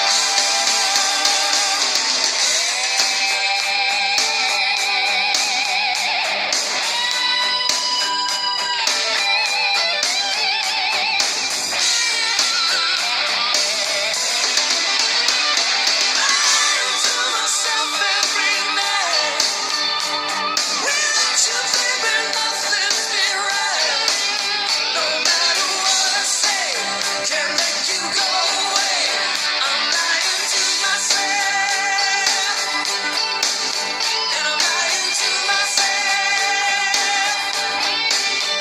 You're the only one, not fooling anyone. Been lying to myself.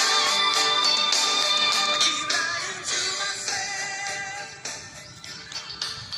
No matter what I say, can't make you go away.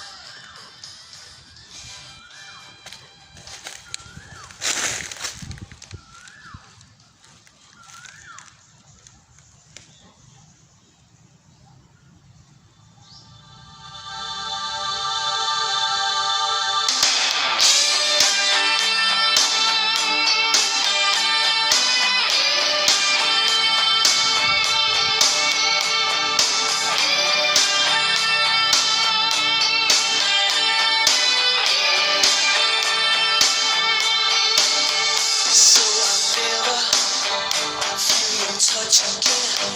I've been used to it. Hearts will break, they just bend. I'll come bouncing back. Barely left a scratch on me.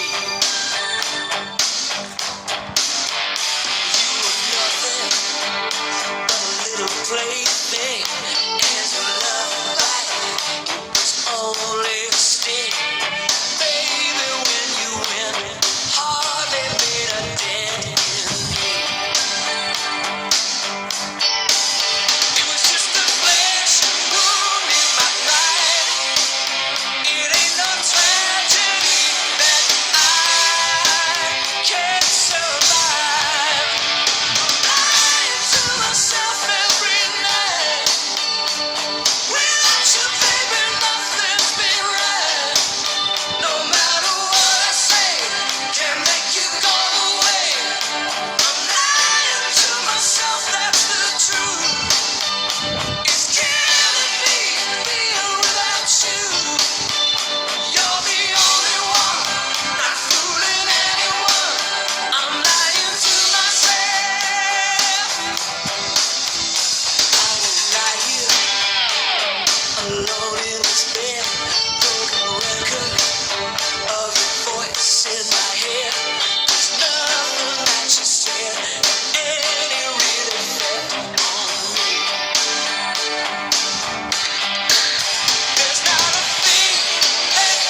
Oh, that guy's girlfriend saved him.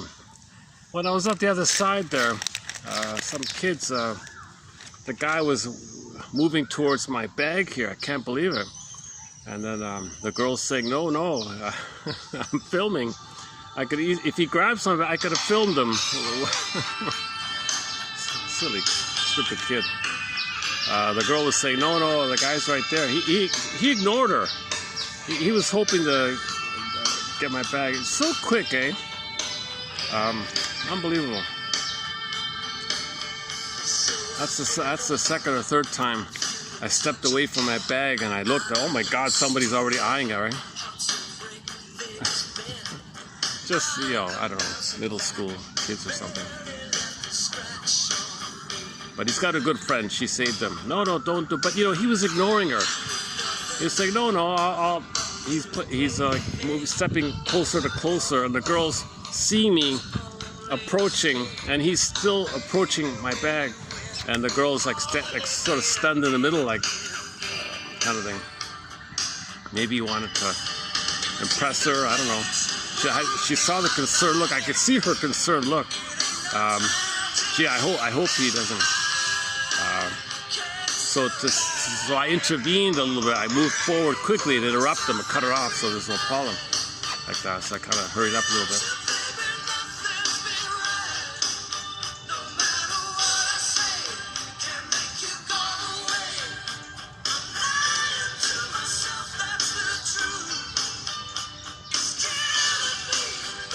So juvenile delinquents. We posted in the last video. We posted a clip from a TV show called Searchlights on Delinquency. And he talked a little bit about it there. So there's a famous book called Searchlights on Delinquency, a bunch of essays back in the day. But there was also a TV series. There was a TV series from San Francisco. Some channel in San Francisco called Philadelphia. No, Searchlights on Delinquency. The TV show was from Philadelphia. Is that right? The one from San Francisco, the show is called The Great Ideas by Mr. Adler there.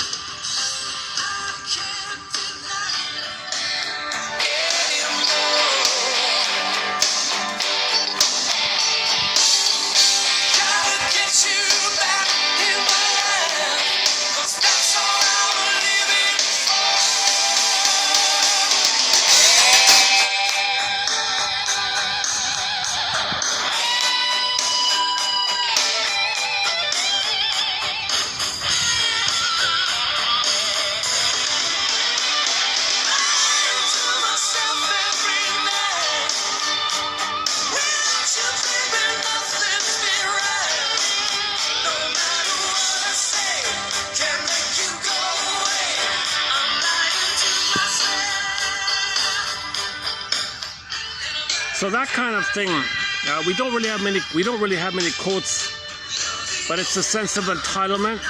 It's a sense that mother should give me freely. I'm going to take it. So this thing about shoplifting or petty theft like that, the attitude is narcissism. I didn't get it. I should have it.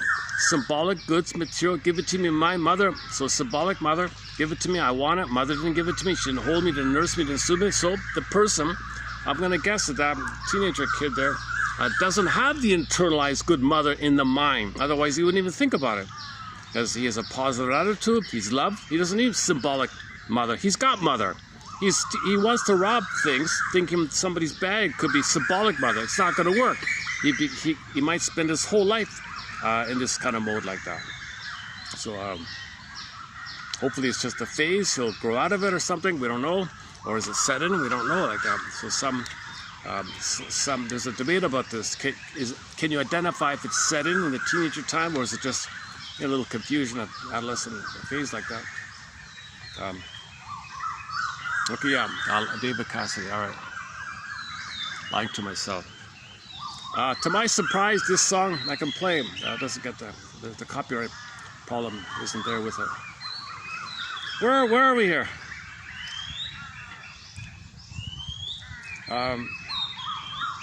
Okay, he appeases his conscience, unconscious conscience. Quote, "You needn't trouble me anymore, unconscious conscience, for I'm paying for my crimes, whatever they are," unquote.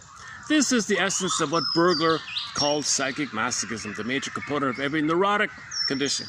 By meting out his own punishment, the psychic masochist controls just how much he suffers. However, the conscience that mets out that punishment is the byproduct of a bad interject. Remember that the very young child's interject is the analogy of his conscience. That kind of conscience does not require a forbidden act of punishment. It punishes just as severely for a forbidden thought or a wish. Yeah, so the thought would be self-activation. Wait a minute, you want to be yourself? You need a mother's love. You don't have mother's love. To get mother's love, you should have fixed her. Did you fix her? You have the thought that you're going to be yourself?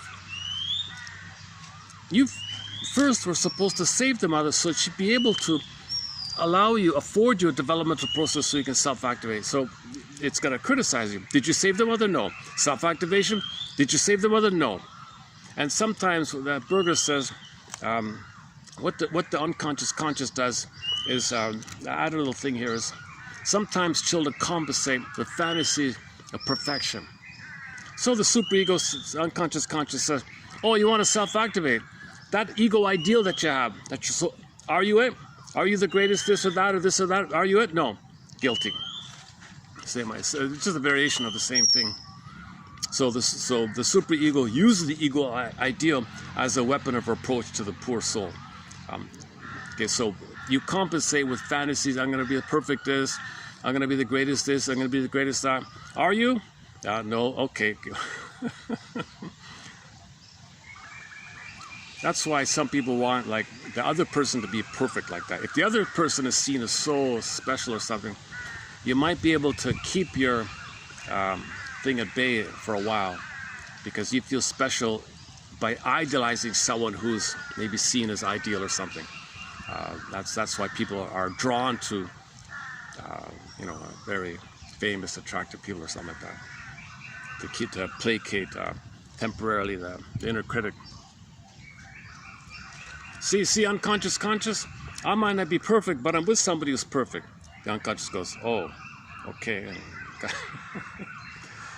Okay, next one here. Nor does that conscience prevent forbidden action. On the contrary, it entices the person to act and then punishes him harshly and excessively afterwards. Okay, repetition, you're just recreating it. Okay, the original feeling of guilt may have been induced by merely a thought, wish, or feeling. But the distorted conscience compounds the guilt by inducing forbidden action, which requires further punishment and produces more loss of self-esteem. Okay, it's just a negative loop, I think, here. Commonly, the psychic masochist, okay, so Berger says, everybody's a psychic masochist. Everybody. The confusion is it's cloaked over, okay, with your pseudo-activity. If your pseudo-activity is quote-unquote successful, it's called sublimation. You're comfortable in your psychic masochism. You don't notice it. If you don't have that sublimatory activity, then it's more visible to you like that. But underneath, it's the same kind of thing. Listen to the lecture by Berger on Buffalo State University Digital Commons. Type in Berger creativity. Or just simply type in his name, Buffalo State University Digital Commons, Digital Public Commons section of the website under the search engine there for Berger's name. There's only one surviving lecture that I know of. I just recently unearthed. No AI will take you to it. Hey AI, is there any audio? No, they won't tell you. He's kind of shadow banned right now.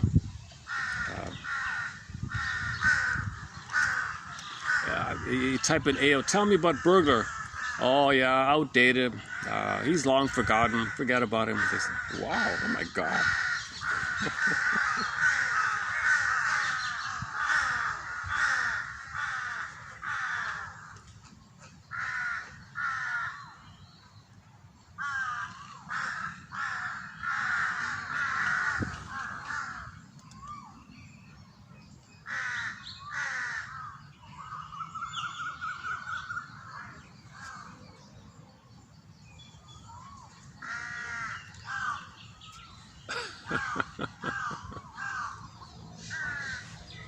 It's nice to hear some nature. Nice to hear the crows.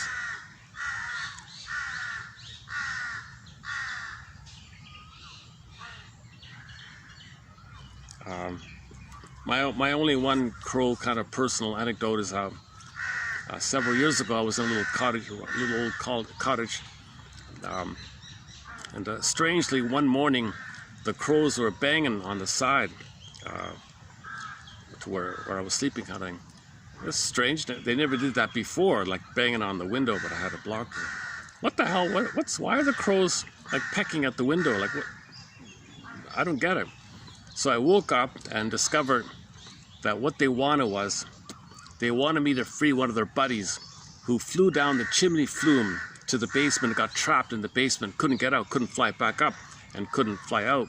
So he was kind of banging around. Their buddies were banging and wake me up. Come on, help us with our buddy here. He's trapped in your basement here. Open the door, will you? Come on, come on. So I did, and he flew out, and all of them flew off together into the sunset. They were all happy like that. It was a touching. I thought that was the closest interaction I've had with the crows. So.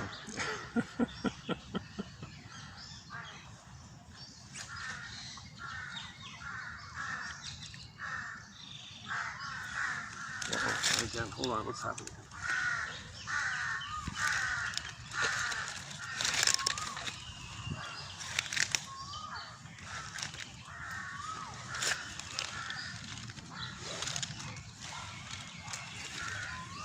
Must be that little buddy here, right? Okay, is this gonna work? All right, let's try this. Commonly, the psychic masochist berates himself by creating doubts and fears where none exist.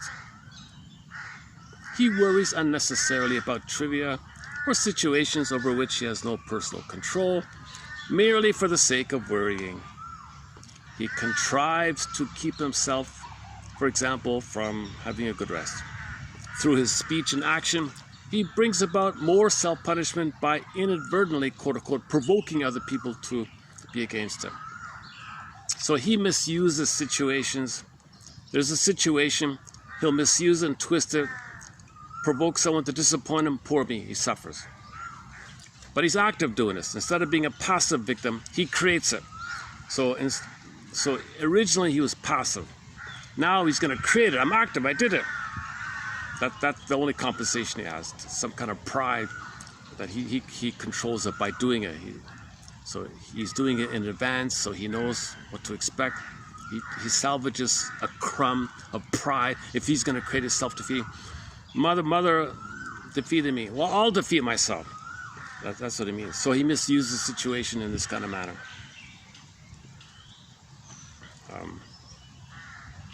Not infrequently, he becomes the black sheep of his family, antagonizing his relations, driving away his friends, and ensuring his ultimate failure in every endeavor, academic, social, marriage, financial, etc. Finally, he's left alone in the rubble of his life.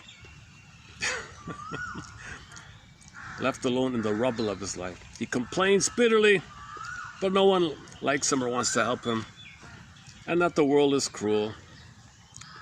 The ways in which masochistic people collect their quota of injustices are familiar. Okay, that's injustice collecting. But the underlying self-punishment is not always apparent. The student who nips his career in the bud by not studying, the young single lady who allows herself to become pregnant by avoiding contraception, the woman who marries a known alcoholic or gambler, the fellow who gets himself fired by being insubordinate, and the man with severe peripheral vascular disease who continues to smoke after being warned of the serious consequences are all instances of masochistic behavior patterns. These people make themselves lifelong victims. I, the therapist here, I said to one of them, look what you're doing to yourself. See how you hurt and torment yourself. Can't you see? Can't you see? Later on he says, I want to confront, one time he confronted this one man's masochism.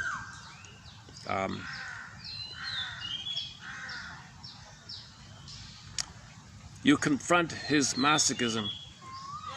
You confront with his masochism. You confront using his masochism. You confront his mother's masochism, implying that he's imitating her. You mean I'm doing this to myself? That was a clever thing I was interested in. Confront his masochism. Oh, sorry, confront with his masochism. Use his masochism to confront his mother's masochism. Oh, you're saying in your own roundabout, twisted way that I'm defeating myself? Oh, it worked.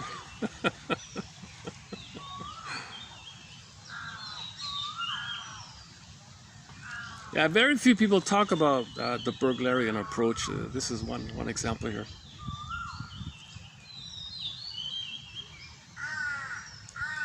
Okay, next part here.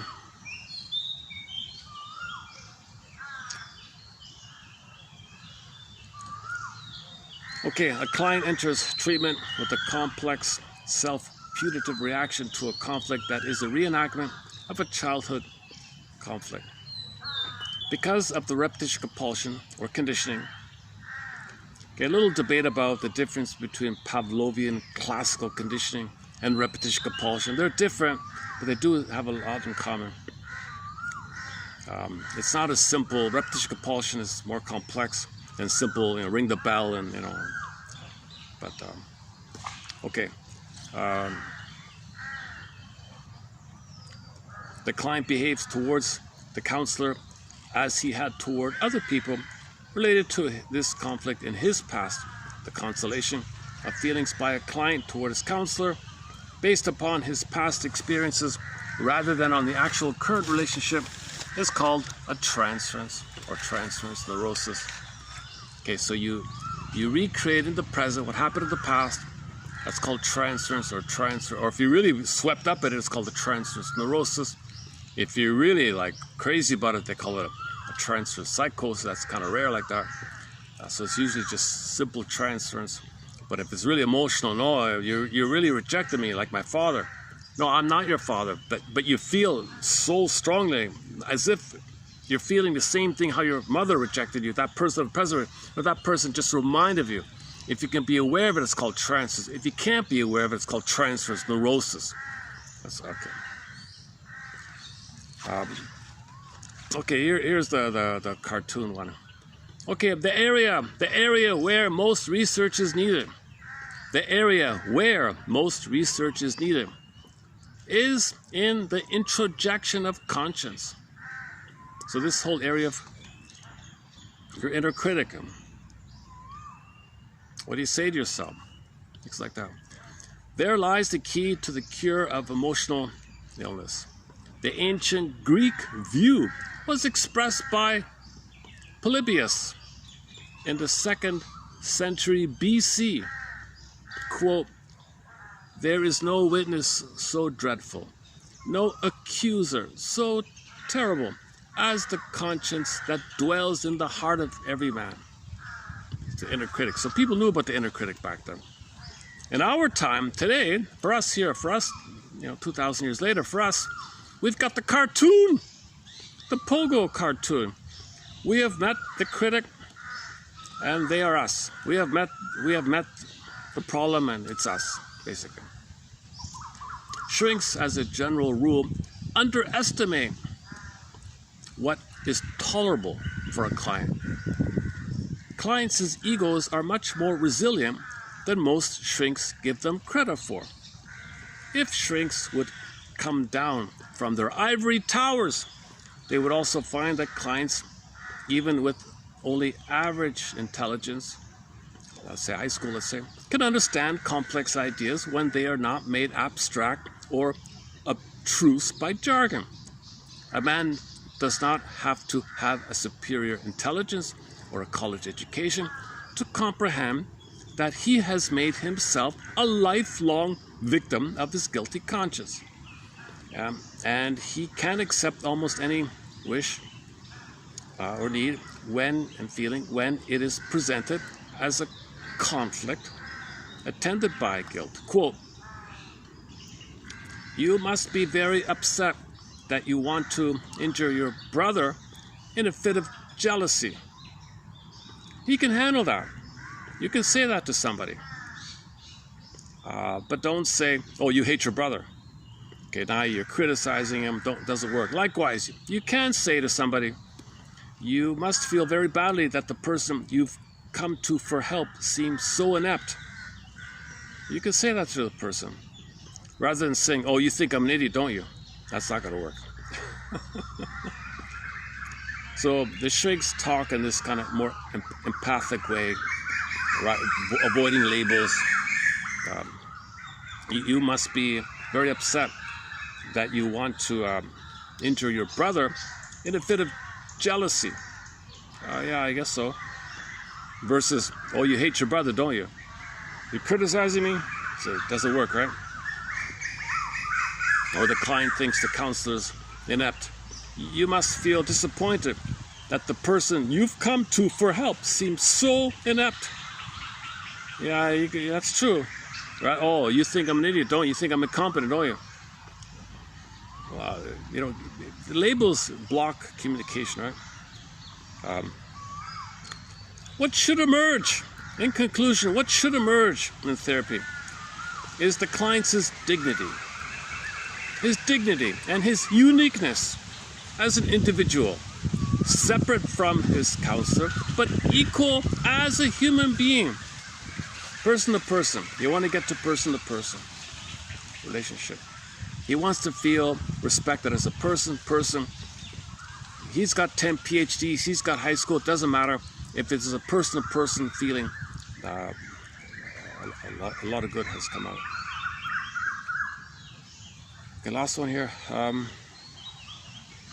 Okay, he talks about the initial interview when someone new comes in asking. In the single initial interview, the therapist focused on the client's masochism, his need to punish himself. Punishing yourself is the hope for mother's love in the past. All dysfunction is crying for mother's love in the past. He's the ties that bind. He's waiting, and he still has the hope. Okay, enter the line. Give thee all hope for better childhood past. Admit your mother failed you and you cannot get it. If you don't do that, you still keep hoping, and the dysfunction is your tie. And you can tell the person that at the beginning, he says here. So this Lewin guy is more direct in his approach. In the single initial interview mentioned above, the therapist focused attention on the client's masochism, his need to punish himself. He identified the client's conscience as the source of his self-destructive or self-defeating behavior and began isolating his inner critic from his healthy self. He also laid the groundwork in searching for the bad interject that spawned this conscience. But the interview went far beyond the stated intended goal of treatment. It allowed him to see the gap between his self-image and his aspirations, a threat to his self-esteem, as a byproduct of the inhibitory effect of his conscience that prevents his achieving. Moreover, it began clarifying his identity. Whether subsequent therapy succeeds or not, it will be an ambitious undertaking far exceeding the symptomatic relief of his neurodermatitis, or whatever this problem is. It will afford him the opportunity of being a better person than he was before his trouble. If he never attains that objective, at least he will have a chance to accept himself as he really is.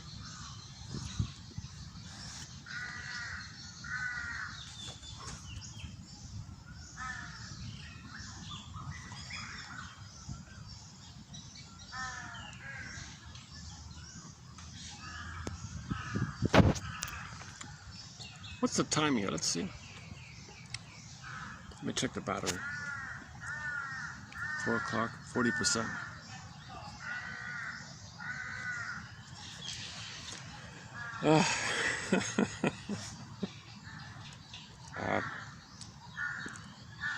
Should we do 38? 32, 38. What's this one again? The stories you find interesting, or the TV shows, let's say, even the stories that a man enjoys contains clues to important themes in his emotional life.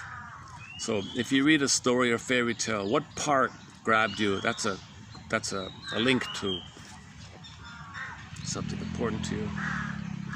A writer's choice of figurative language, or its linguistic equivalent, often reveals underlying motives for his work.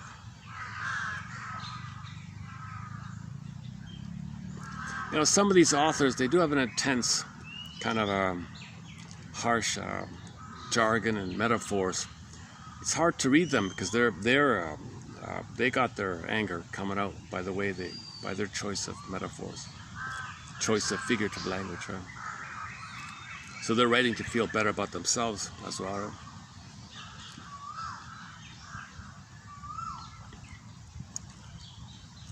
Okay, this whole image of in the fantasies of gobbling in, right? If the baby's enraged, it's a fantasy to gobble in the breast mother. Now later on, if there's a fairy tale or a myth of a gobbling phenomena, okay, that's the breast, but the breast is the mother. But later on, the story is the gobbling, but it's really the breast. So in the unconscious, the breast and the mother are one. It starts off with the breast, but in the unconscious, the fantasy of the story gobbles up somebody. Okay, that's code for the baby wanted to incorporate the good breast. Remember the interjection? The baby wants to interject, take in the memory of a good breast. It was not available. He's devouring like that. So later on, if there's a fairy tale, as a psychology of this trauma, oh, he gobbled them up or something. It's not literal. It just refers to this kind of thing. So in the pillaging and plundering mode, all these awful things are said about indigenous people. No, they had stories about trauma. They're talking about this. Many mothers expressing love tell their children, I'm going to eat you up. Can you imagine that? A mother expressing love to her children says, oh, you're such a good little baby, I'm going to gobble you up. The mother says, wow. So that's a mixed thing there, right? Okay, or the boy, or on the honeymoon, the lover says, yeah, I want all of you. I want all of you. I want all of you in me or something, so that I know you're mine always, forever. I want to take you inside of me, have you in me all the time. Similar kind of idea. In the unconscious thinking, the entire body can come to symbolize the breast. A child too young to have repressed such urges, viewing a younger rival at the mother's breast, will cry out angrily, I want it all for myself. His desires for oral incorporation of the mother to make her or her breast his alone. Okay, so he talks a bit about the sibling rivalry. If he's 1 year old, another kid comes on, and he didn't internalize it. The kid's on the scene. Get away, kid, I want it. I still didn't get it. I want it all myself. And he pushes the younger brother away because the mother failed the first kid. The mother's trying to help, the mother's trying to feed the second kid, but the first kid was failed, so he's wildly angry. This kind of area. So if there's trauma with the siblings, the fairy tale, any kind of fairy tale in reference to the gobbling fantasy, might be in reference to this. Either the mother wants to gobble in or the kid wants to gobble in. All gobbling in cannibalistic imageries are symbols. They're not real, they're symbols. For this stage of development, the baby wants to wire in memories, incorporate in his circuits, neural circuits. He wants to take in his circuitry, neural circuits. That's all it means, right? He wants memories of mother loving him, memories of mother loving him. Okay, that's all it means. The baby wants, mother, I want memories of you loving me. That's incorporated. He wants that. That's all that means. There's no literal thing like that. When you want to, in the plunder and pillage mode, you send these anthropologists, and they twist things.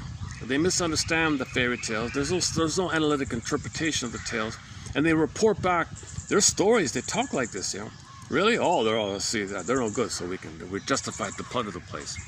And these people are designed to report in that manner, to give the motivation to plunder. It's all this whole plundering, this whole gobbling the planet, plundering the planet, eating up the planet. We're eating up the planet as fast as we can, sings Rick Emmett in his song called Big Lie. We're eating up the planet as fast as we can. You see this gobbling up this reflects how a lot of people didn't wire in a positive mother. Okay, the symbolic outer reflection of the inner state. The outer is a reflection of the inner. As above, so below. The as above, the sociological phenomena of plundering the planet, eating up the planet. Okay, that's a reflection of the timeless wiring. Mother, where are you? Mother, where are you? I want to take you in. Mother, it's face. So you're gobbling up the planet, hoping to have proper love in your mind. We're destroying the planet to receive mother's love in the nursery. Doesn't make sense, but that's the power of neural circuits. It's like gravity. It's a forceful thing. It drives us like that, and we got to be aware of it. If you're not aware of it, we're plundering like that. It's the theory. But carved in stone, know thyself, know thyself. So we're knowing ourselves. So all the holistic medicine people came on the scene. Philosophers came on the scene. Okay, playwrights and literature people, interpretive literature, of course. Now we got the jargon by the shrinks, and then you got branches all over the place in that kind of area, and films, and the Twilight Zone, and mental hygiene films, and psychoanalytically minded shows like Jet for the Defense, and some of the quotes we have in our collection here. So we're knowing ourselves. The world is a kind of spiritual kindergarten, and we're all bedazzled infants trying to spell the word love with the wrong blocks. So we're looking around for the right blocks to spell love and understanding. Once we understand, okay, we get it. We're going to heal. There's a drive for healing, a push for healing, an innate push for healing. Consciousness is the vehicle for that. We want to cooperate with nature's efforts by being conscious. Psychoanalysis looks for the egg. That's the potential, the rebirth, the feeling coming back. But the egg needs a basket. We make the basket, the egg will come in. So we do our part with the knowledge of the building the basket. All these theories like that, it's a basket, then the egg can come in. If you don't think about it, you don't question stuff, then where's the egg? You know. So that's the famous. So we had our budding beauty. It got frozen. Knowledge, it comes back. When it comes back, that's the rebirth motif, virgin birth, rebirth motif. You had your biological birth, but your psychological feeling self was frozen, suspended. At midlife, you build a basket, it might come back. That coming back of resuming development for your feeling self, that's a rebirth motif. That's rebirth motif, right? It's an inner thing. Myths and fairy tales, religious stories are metaphors for psychological dynamics, for child development, symbiosis, development, like that. What you need, and your anger, and projection, displacement, like that. So these are all these stories are outer, as above, so below. Myths, fairy tales, religious stories are the above for the below. The below we don't see, create symbols which we do see to refer to something we don't see but's real, but the symbol's not real. But it points to something real, but we don't see it. But we see the symbol to help us get in touch with something we don't see, but it's real. So we need something that's not real to help us define something that's real. So religious stories, myths, and fairy tales are the above we create as the drive for healing, like that. How are we doing here? I feel awkward. Yeah, I feel a little regret that I couldn't do this video in a refreshed, calm mode. Last time was good. Last time I was calm, refreshed, and I did some good videos. Today's not the case.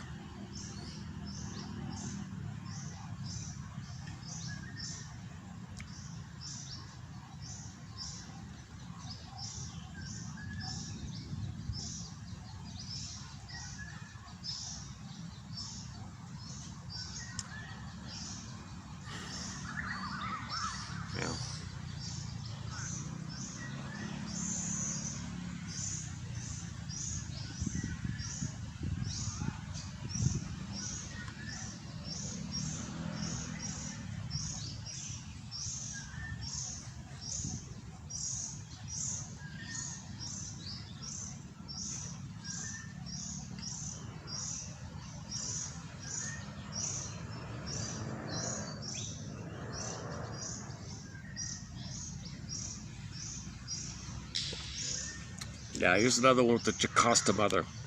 When the mother uses the baby to meet her symbiotic needs. In the symbiotic union, the Jocasta mother, okay, this is the mother who parentifies the child and turns to the baby to mother her. She's called Jocasta. And the poor son, the boy, is called Oedipus. So there's a marriage there. It's not a real marriage in the outer world. It's a fairy tales and myths refer to inner dynamics.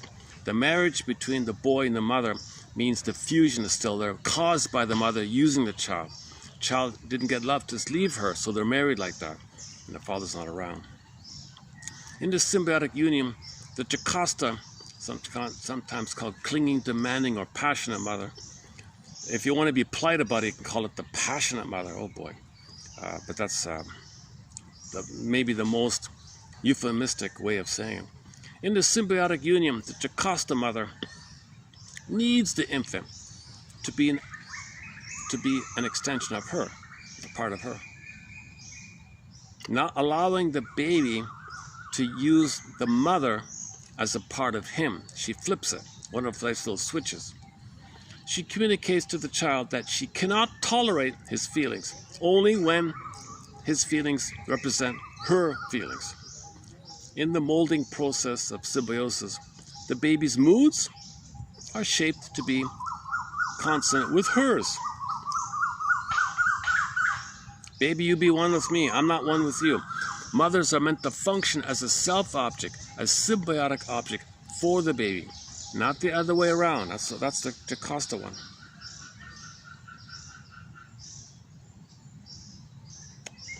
When the baby begins to express their needs and feelings, the mother freaks out, punishes the child. As the child starts to individuate and express their own emotions and desires, then the mother says, you're no longer a mouthpiece for my feelings. This change leads to profound disappointment and a sense of loss and abandonment in the mother. The mother feels abandoned. Child, you're going to be yourself. I feel abandoned. You're abandoning. Baby, you're abandoning me. The mother's all upset. Now, the mother might hate the child for this, punish him for this.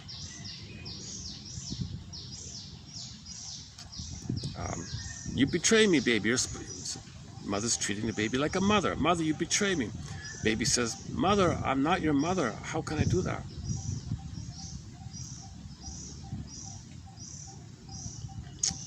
Okay, next one here.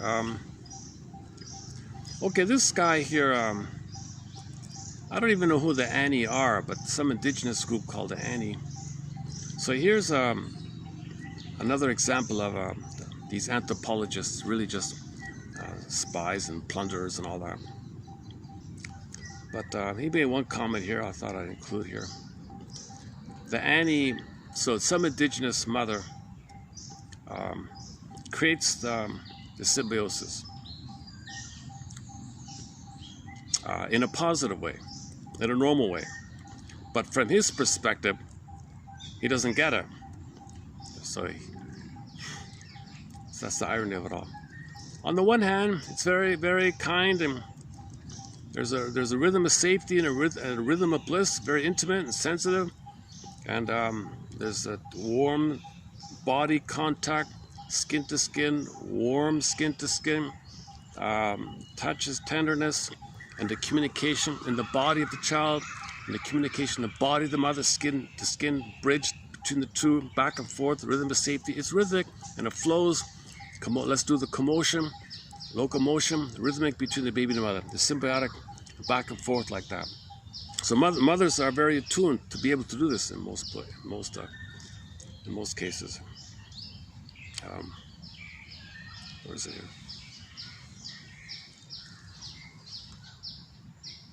here? Intimate, sensitive, mutually resonant, interaction mainly through touch, kinesthetic body contact. The baby is held warmly, close to their mother, in an exclusive relationship, with all their needs being cared for before no tension.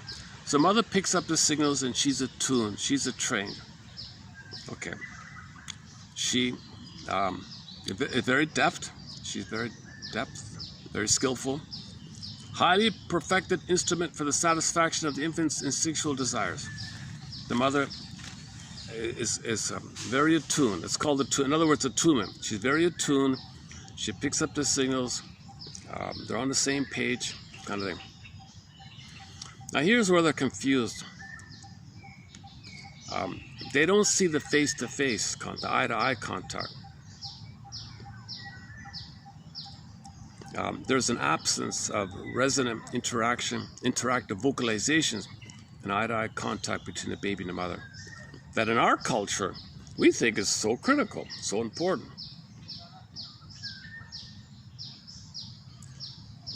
Okay, in the indigenous infant, the awareness of mother as a symbiotic partner is based on sensory gratifying, need-fulfilling experiences, exclusive of eye-to-eye contact or even vocal. I don't know what age he's talking about, but maybe very early on. So in the very, very beginning, maybe you're not supposed to have too much eye-to-eye and talking back and forth. Maybe it's too much stimulus.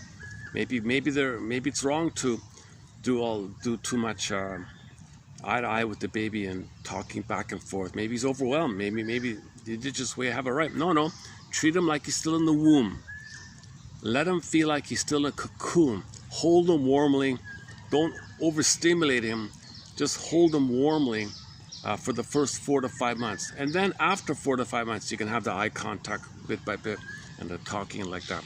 So just keep it warm. Keep it like a womb. Social, interpersonal womb.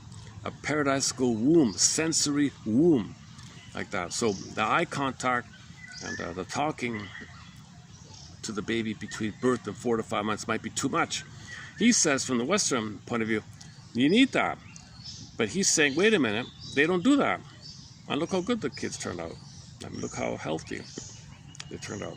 Whereas in the West, the kids become too stressed or something. I'm paraphrasing a little bit, but let's see. I might be missing part of his point here. I just wanted to get that part there. The rest of it, I didn't read all of it. Is that it? Okay.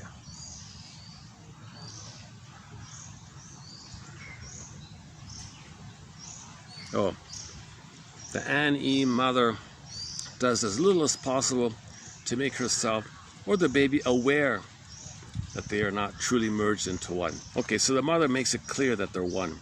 The mother allows herself this oneness, and she even feels it herself. The baby feels it, the mother feels it, and no one interrupts it. Just like the baby in the uterus, no one interrupts it. Nobody interrupts the baby's oneness inside. The babies need to continue, a continued version on the outside. Okay, that's 38, right? All right.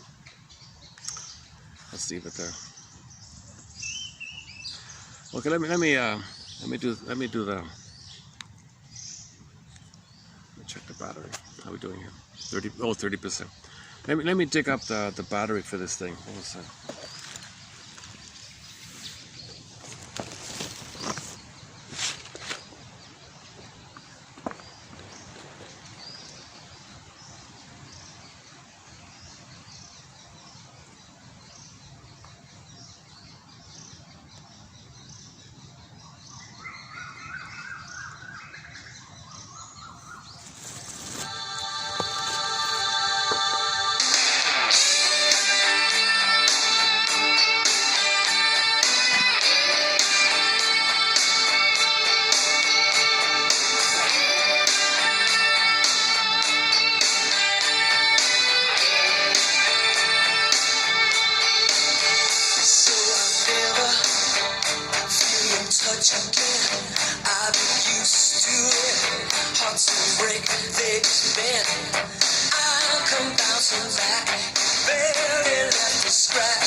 Okay.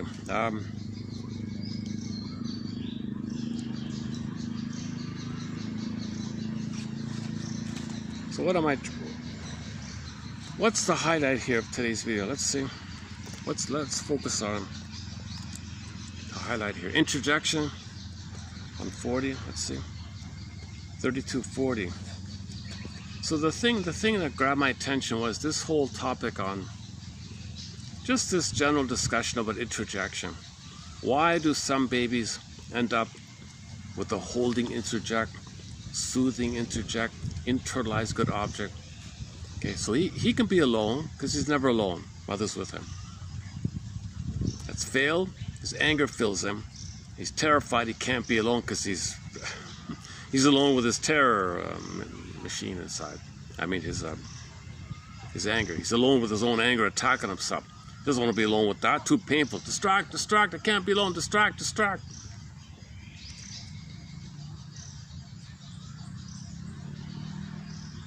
And it's not something you can just exercise, right? But that's the fantasy of the exorcism, right?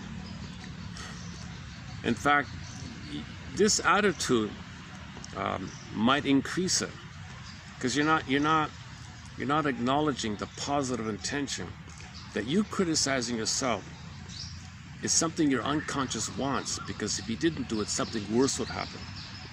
You're going to deny that and allow the worst thing? Come on. So these things, without respect to the unconscious, things get worse, right? Okay.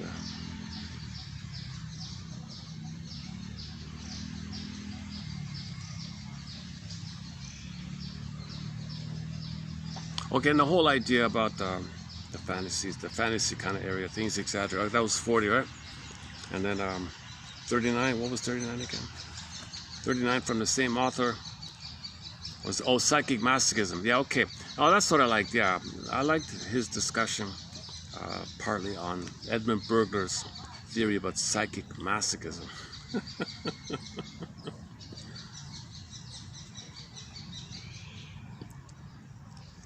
So we're punishing ourselves all the time, right? But it's this unconscious conscious. The monster of the id inside of you is your unconscious conscience, or your superego. It's attacking you. You didn't save the mother. You're not perfect. You didn't save the mother. You're no good. So you recreate in advance the repetition to buffer yourself a little bit, because that's all you can do.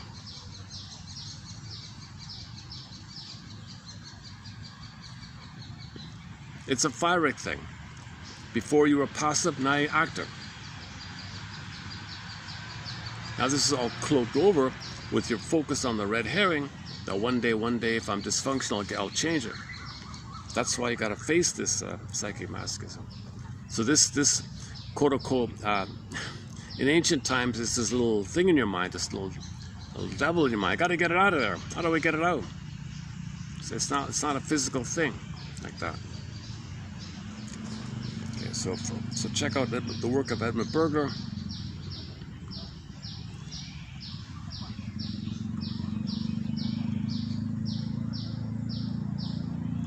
Okay, yeah, the Pogo character. Yeah, I found the monster. I found this inner critic. It's inside of me. We have met the problem. The problem is myself. It's in myself. Man in the mirror. Man in the mirror. Okay, that was 39. 38 we mentioned already. Okay, just on the lighter side. Let's see if I get lucky this time around. Usually if we get lucky, I'm gonna go to radio. I'm going to go to the website, Radio Garden, and just fish around a bit. I'm going to have to wind down this video. I don't see myself.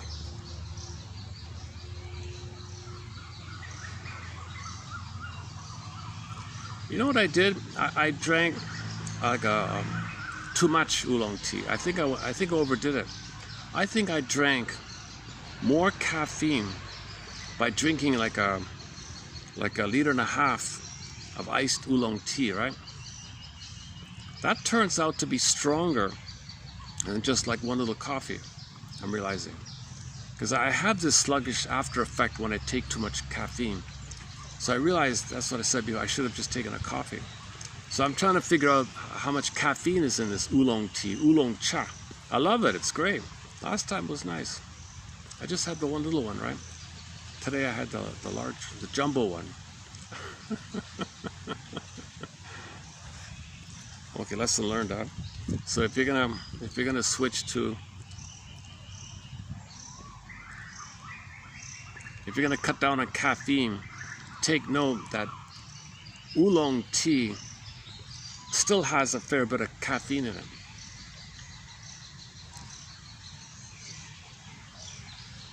All right. Radio Garden. Let's go to Radio Garden. Maybe I can do it this way here.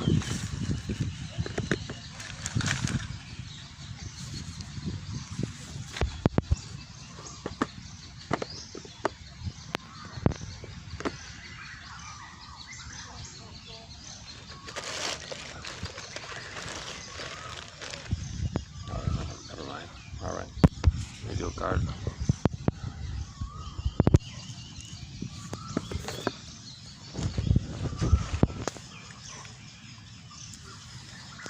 Well, let's check the battery. Maybe I can unplug this. 30%. I gotta keep it in. All right.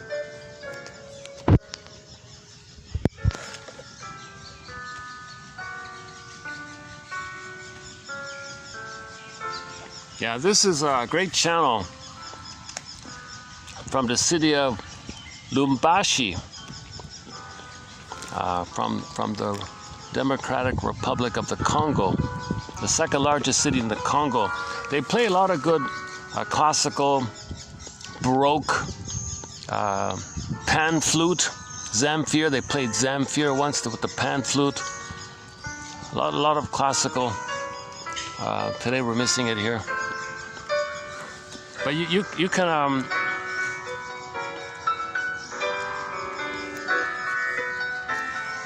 like you get a world map with all the little green dots on it. There's Africa. You just move the circle cursor over a dot, and you can hear the radio station. For example, in Mozambique, in the city of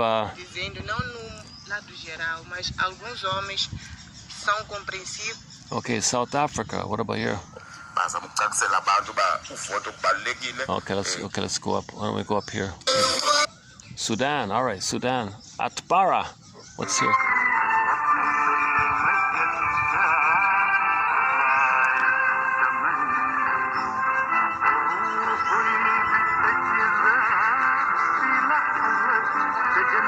What about here? Egypt. Man.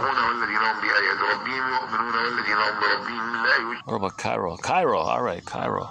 Let's try here.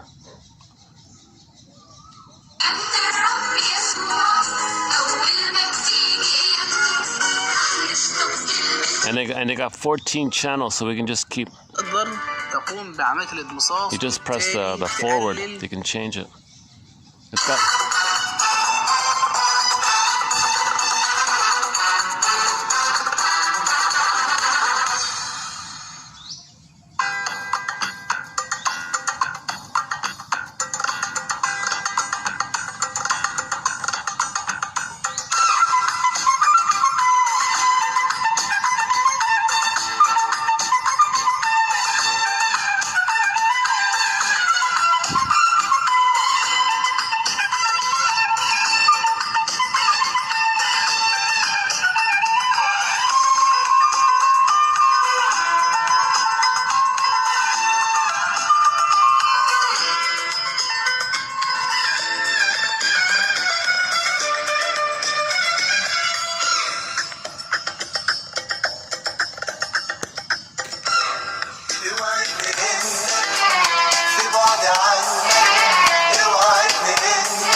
مع حب تاني خليك فاكرني اوعدني انك في بعد عنك هتفتكرني لو عشت تاني مع حب تاني خليك فاكر.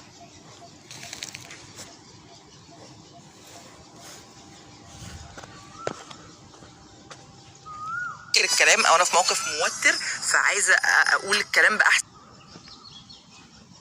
اكتب اغاني لو مش عشاني او لو مكاني، طب قول لي اعمل ايه.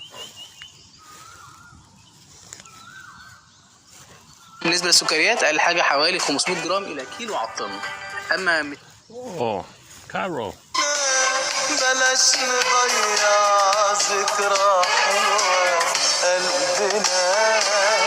اوعدني انك في بعد عنك، اوعدني انك هتفتكرني.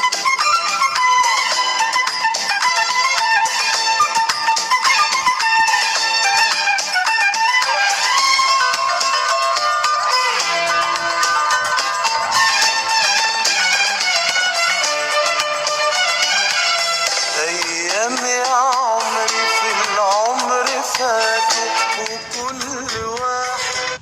Hang on. Oh, we're striking out here with Cairo, huh? What about here?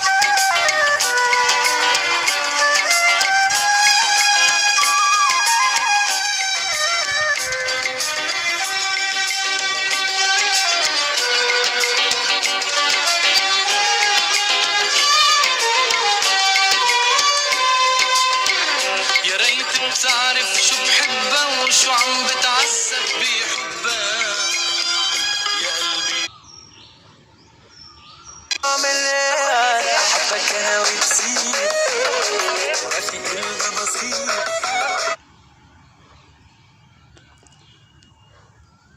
مراكب بتطلع موجات صوتية وكهربائية هتفتكرني.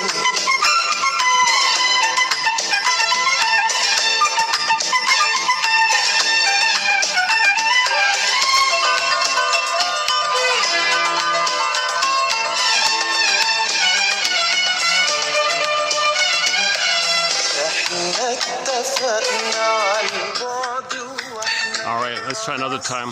When in doubt, visit Greece or Turkey or Italy. These places usually have good stuff. Oh, here's Italy. And Kona, no? Siamo angeli già con un Dio così grande che dà quel minuto di più. No, ho paura, mami, stringimi non. Rafina.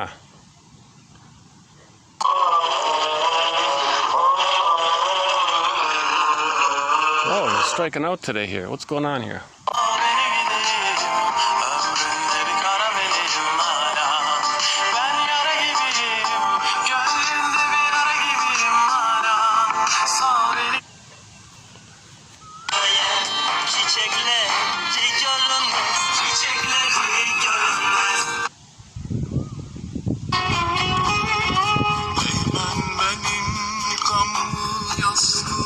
Let's go back to that classic. Let's go back to that classical channel. Where is it? It's over here somewhere, right around here somewhere. This one here, Lubumbashi.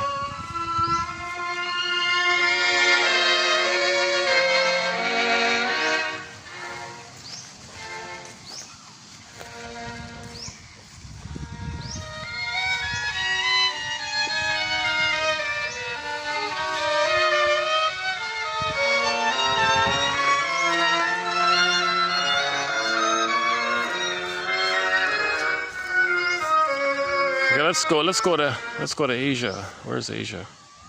Let's go to Malaysia. Let's go to Malaysia.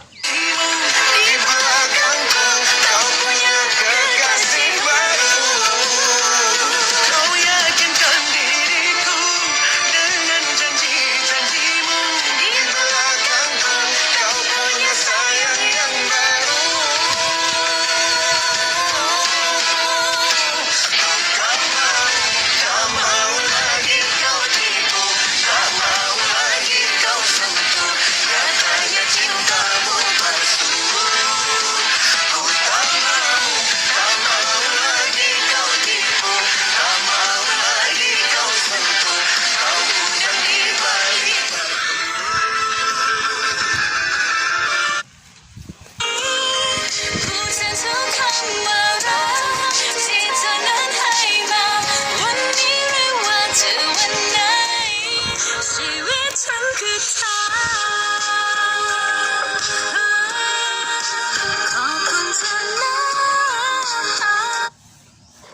Indonesia. Penduduk Indonesia menghabiskan waktu hingga 7,5 jam di Again. Kita deposit uang di awal, tapi bisa dapat untung miliaran kalau... Puting dong. Mahal tapi nggak bikin sedih pelangganmu nggak mas.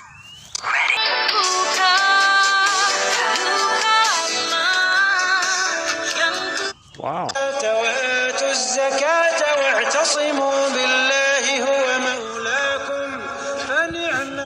Okay. Back to Malaysia.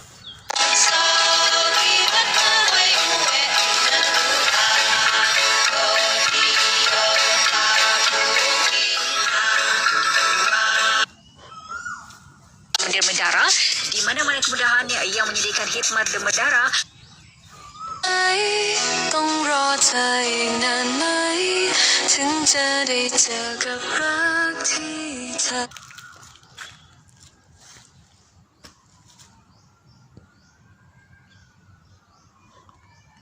ราคาสูงพร้อมเลี่ยมทองพระอัดกรอบกันน้ำให้ฟรี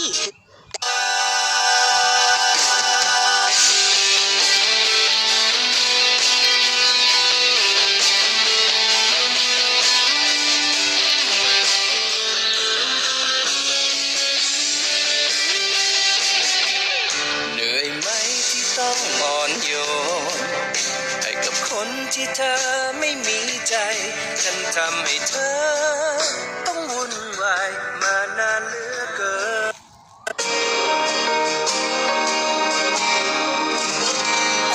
FM 104 สนับสนุนโดย AIS เทเลวิท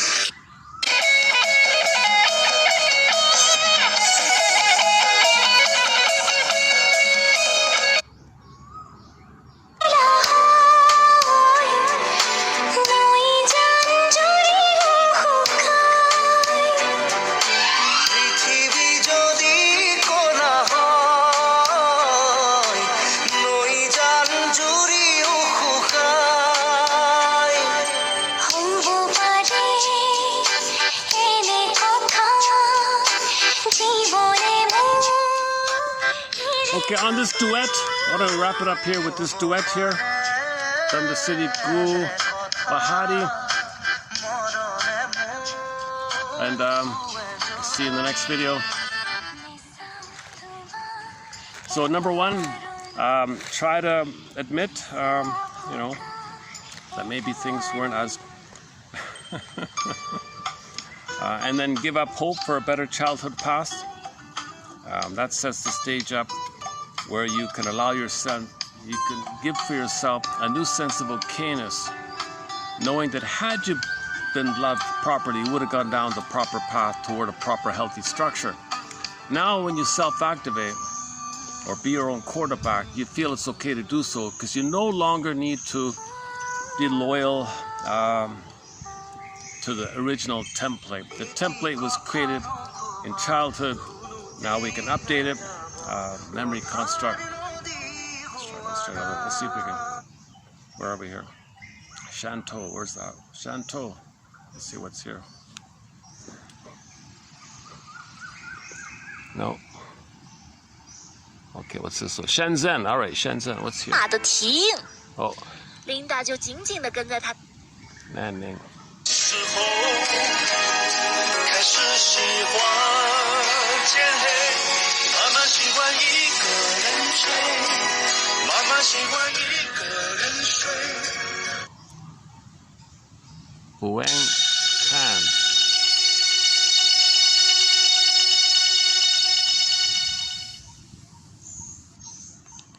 ชีวิตผู้ขาให้นำมาแต่สิ่งดีก้มลงกราบเอาบารมีหลวงปู่มหาศิลา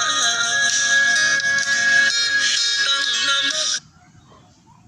而把你放心里面我想赞美你容颜 Shanghai. Okay, here we go. Over here.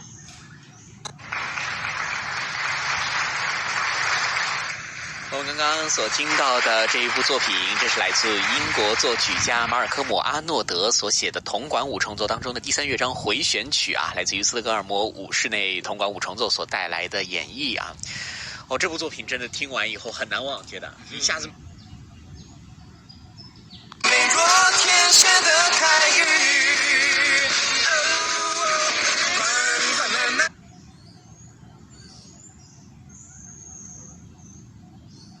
Here for today. I'll review these quotes when I'm feeling a little more refreshed and upbeat. I feel like I didn't give them justice, so we'll update these quotes here. And geez, I want to end up on a fun note. I kind of fished around with the music channels. I didn't quite find. The last song was okay, the pop song there at the end. A lot of songs are good in there. I want to get like a really fun, really. Last time there was some kind of drum troupe that had a fun, like just with drums. That was a fun one. Called Farafina. A band called Farafina with the drums. Actually, I could dig it. Maybe I could just dig it up here. Yeah, let's dig up that. Yeah, why don't we? Let's dig up that song. The drum song. Hang on a sec. Where is it? Farafina. What is it called again?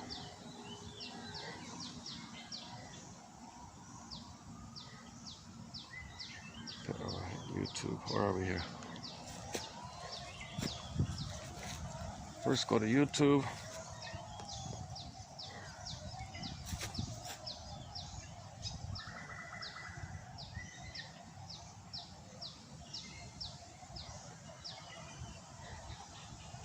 They performed for some kind of sporting event. Where is it?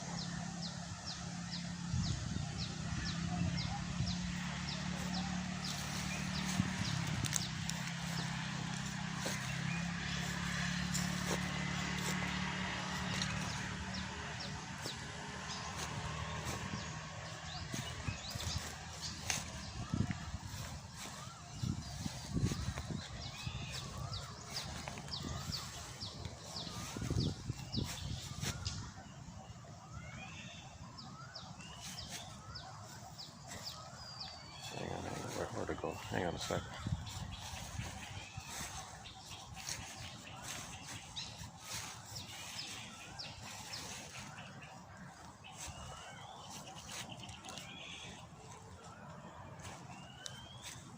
Oh, okay, here we go. All right. Okay, when this drum song ends, Highly sensitive. I'll finally hit the stop button here. I won't be posting any shorts of this video. I'm not speaking too well today here.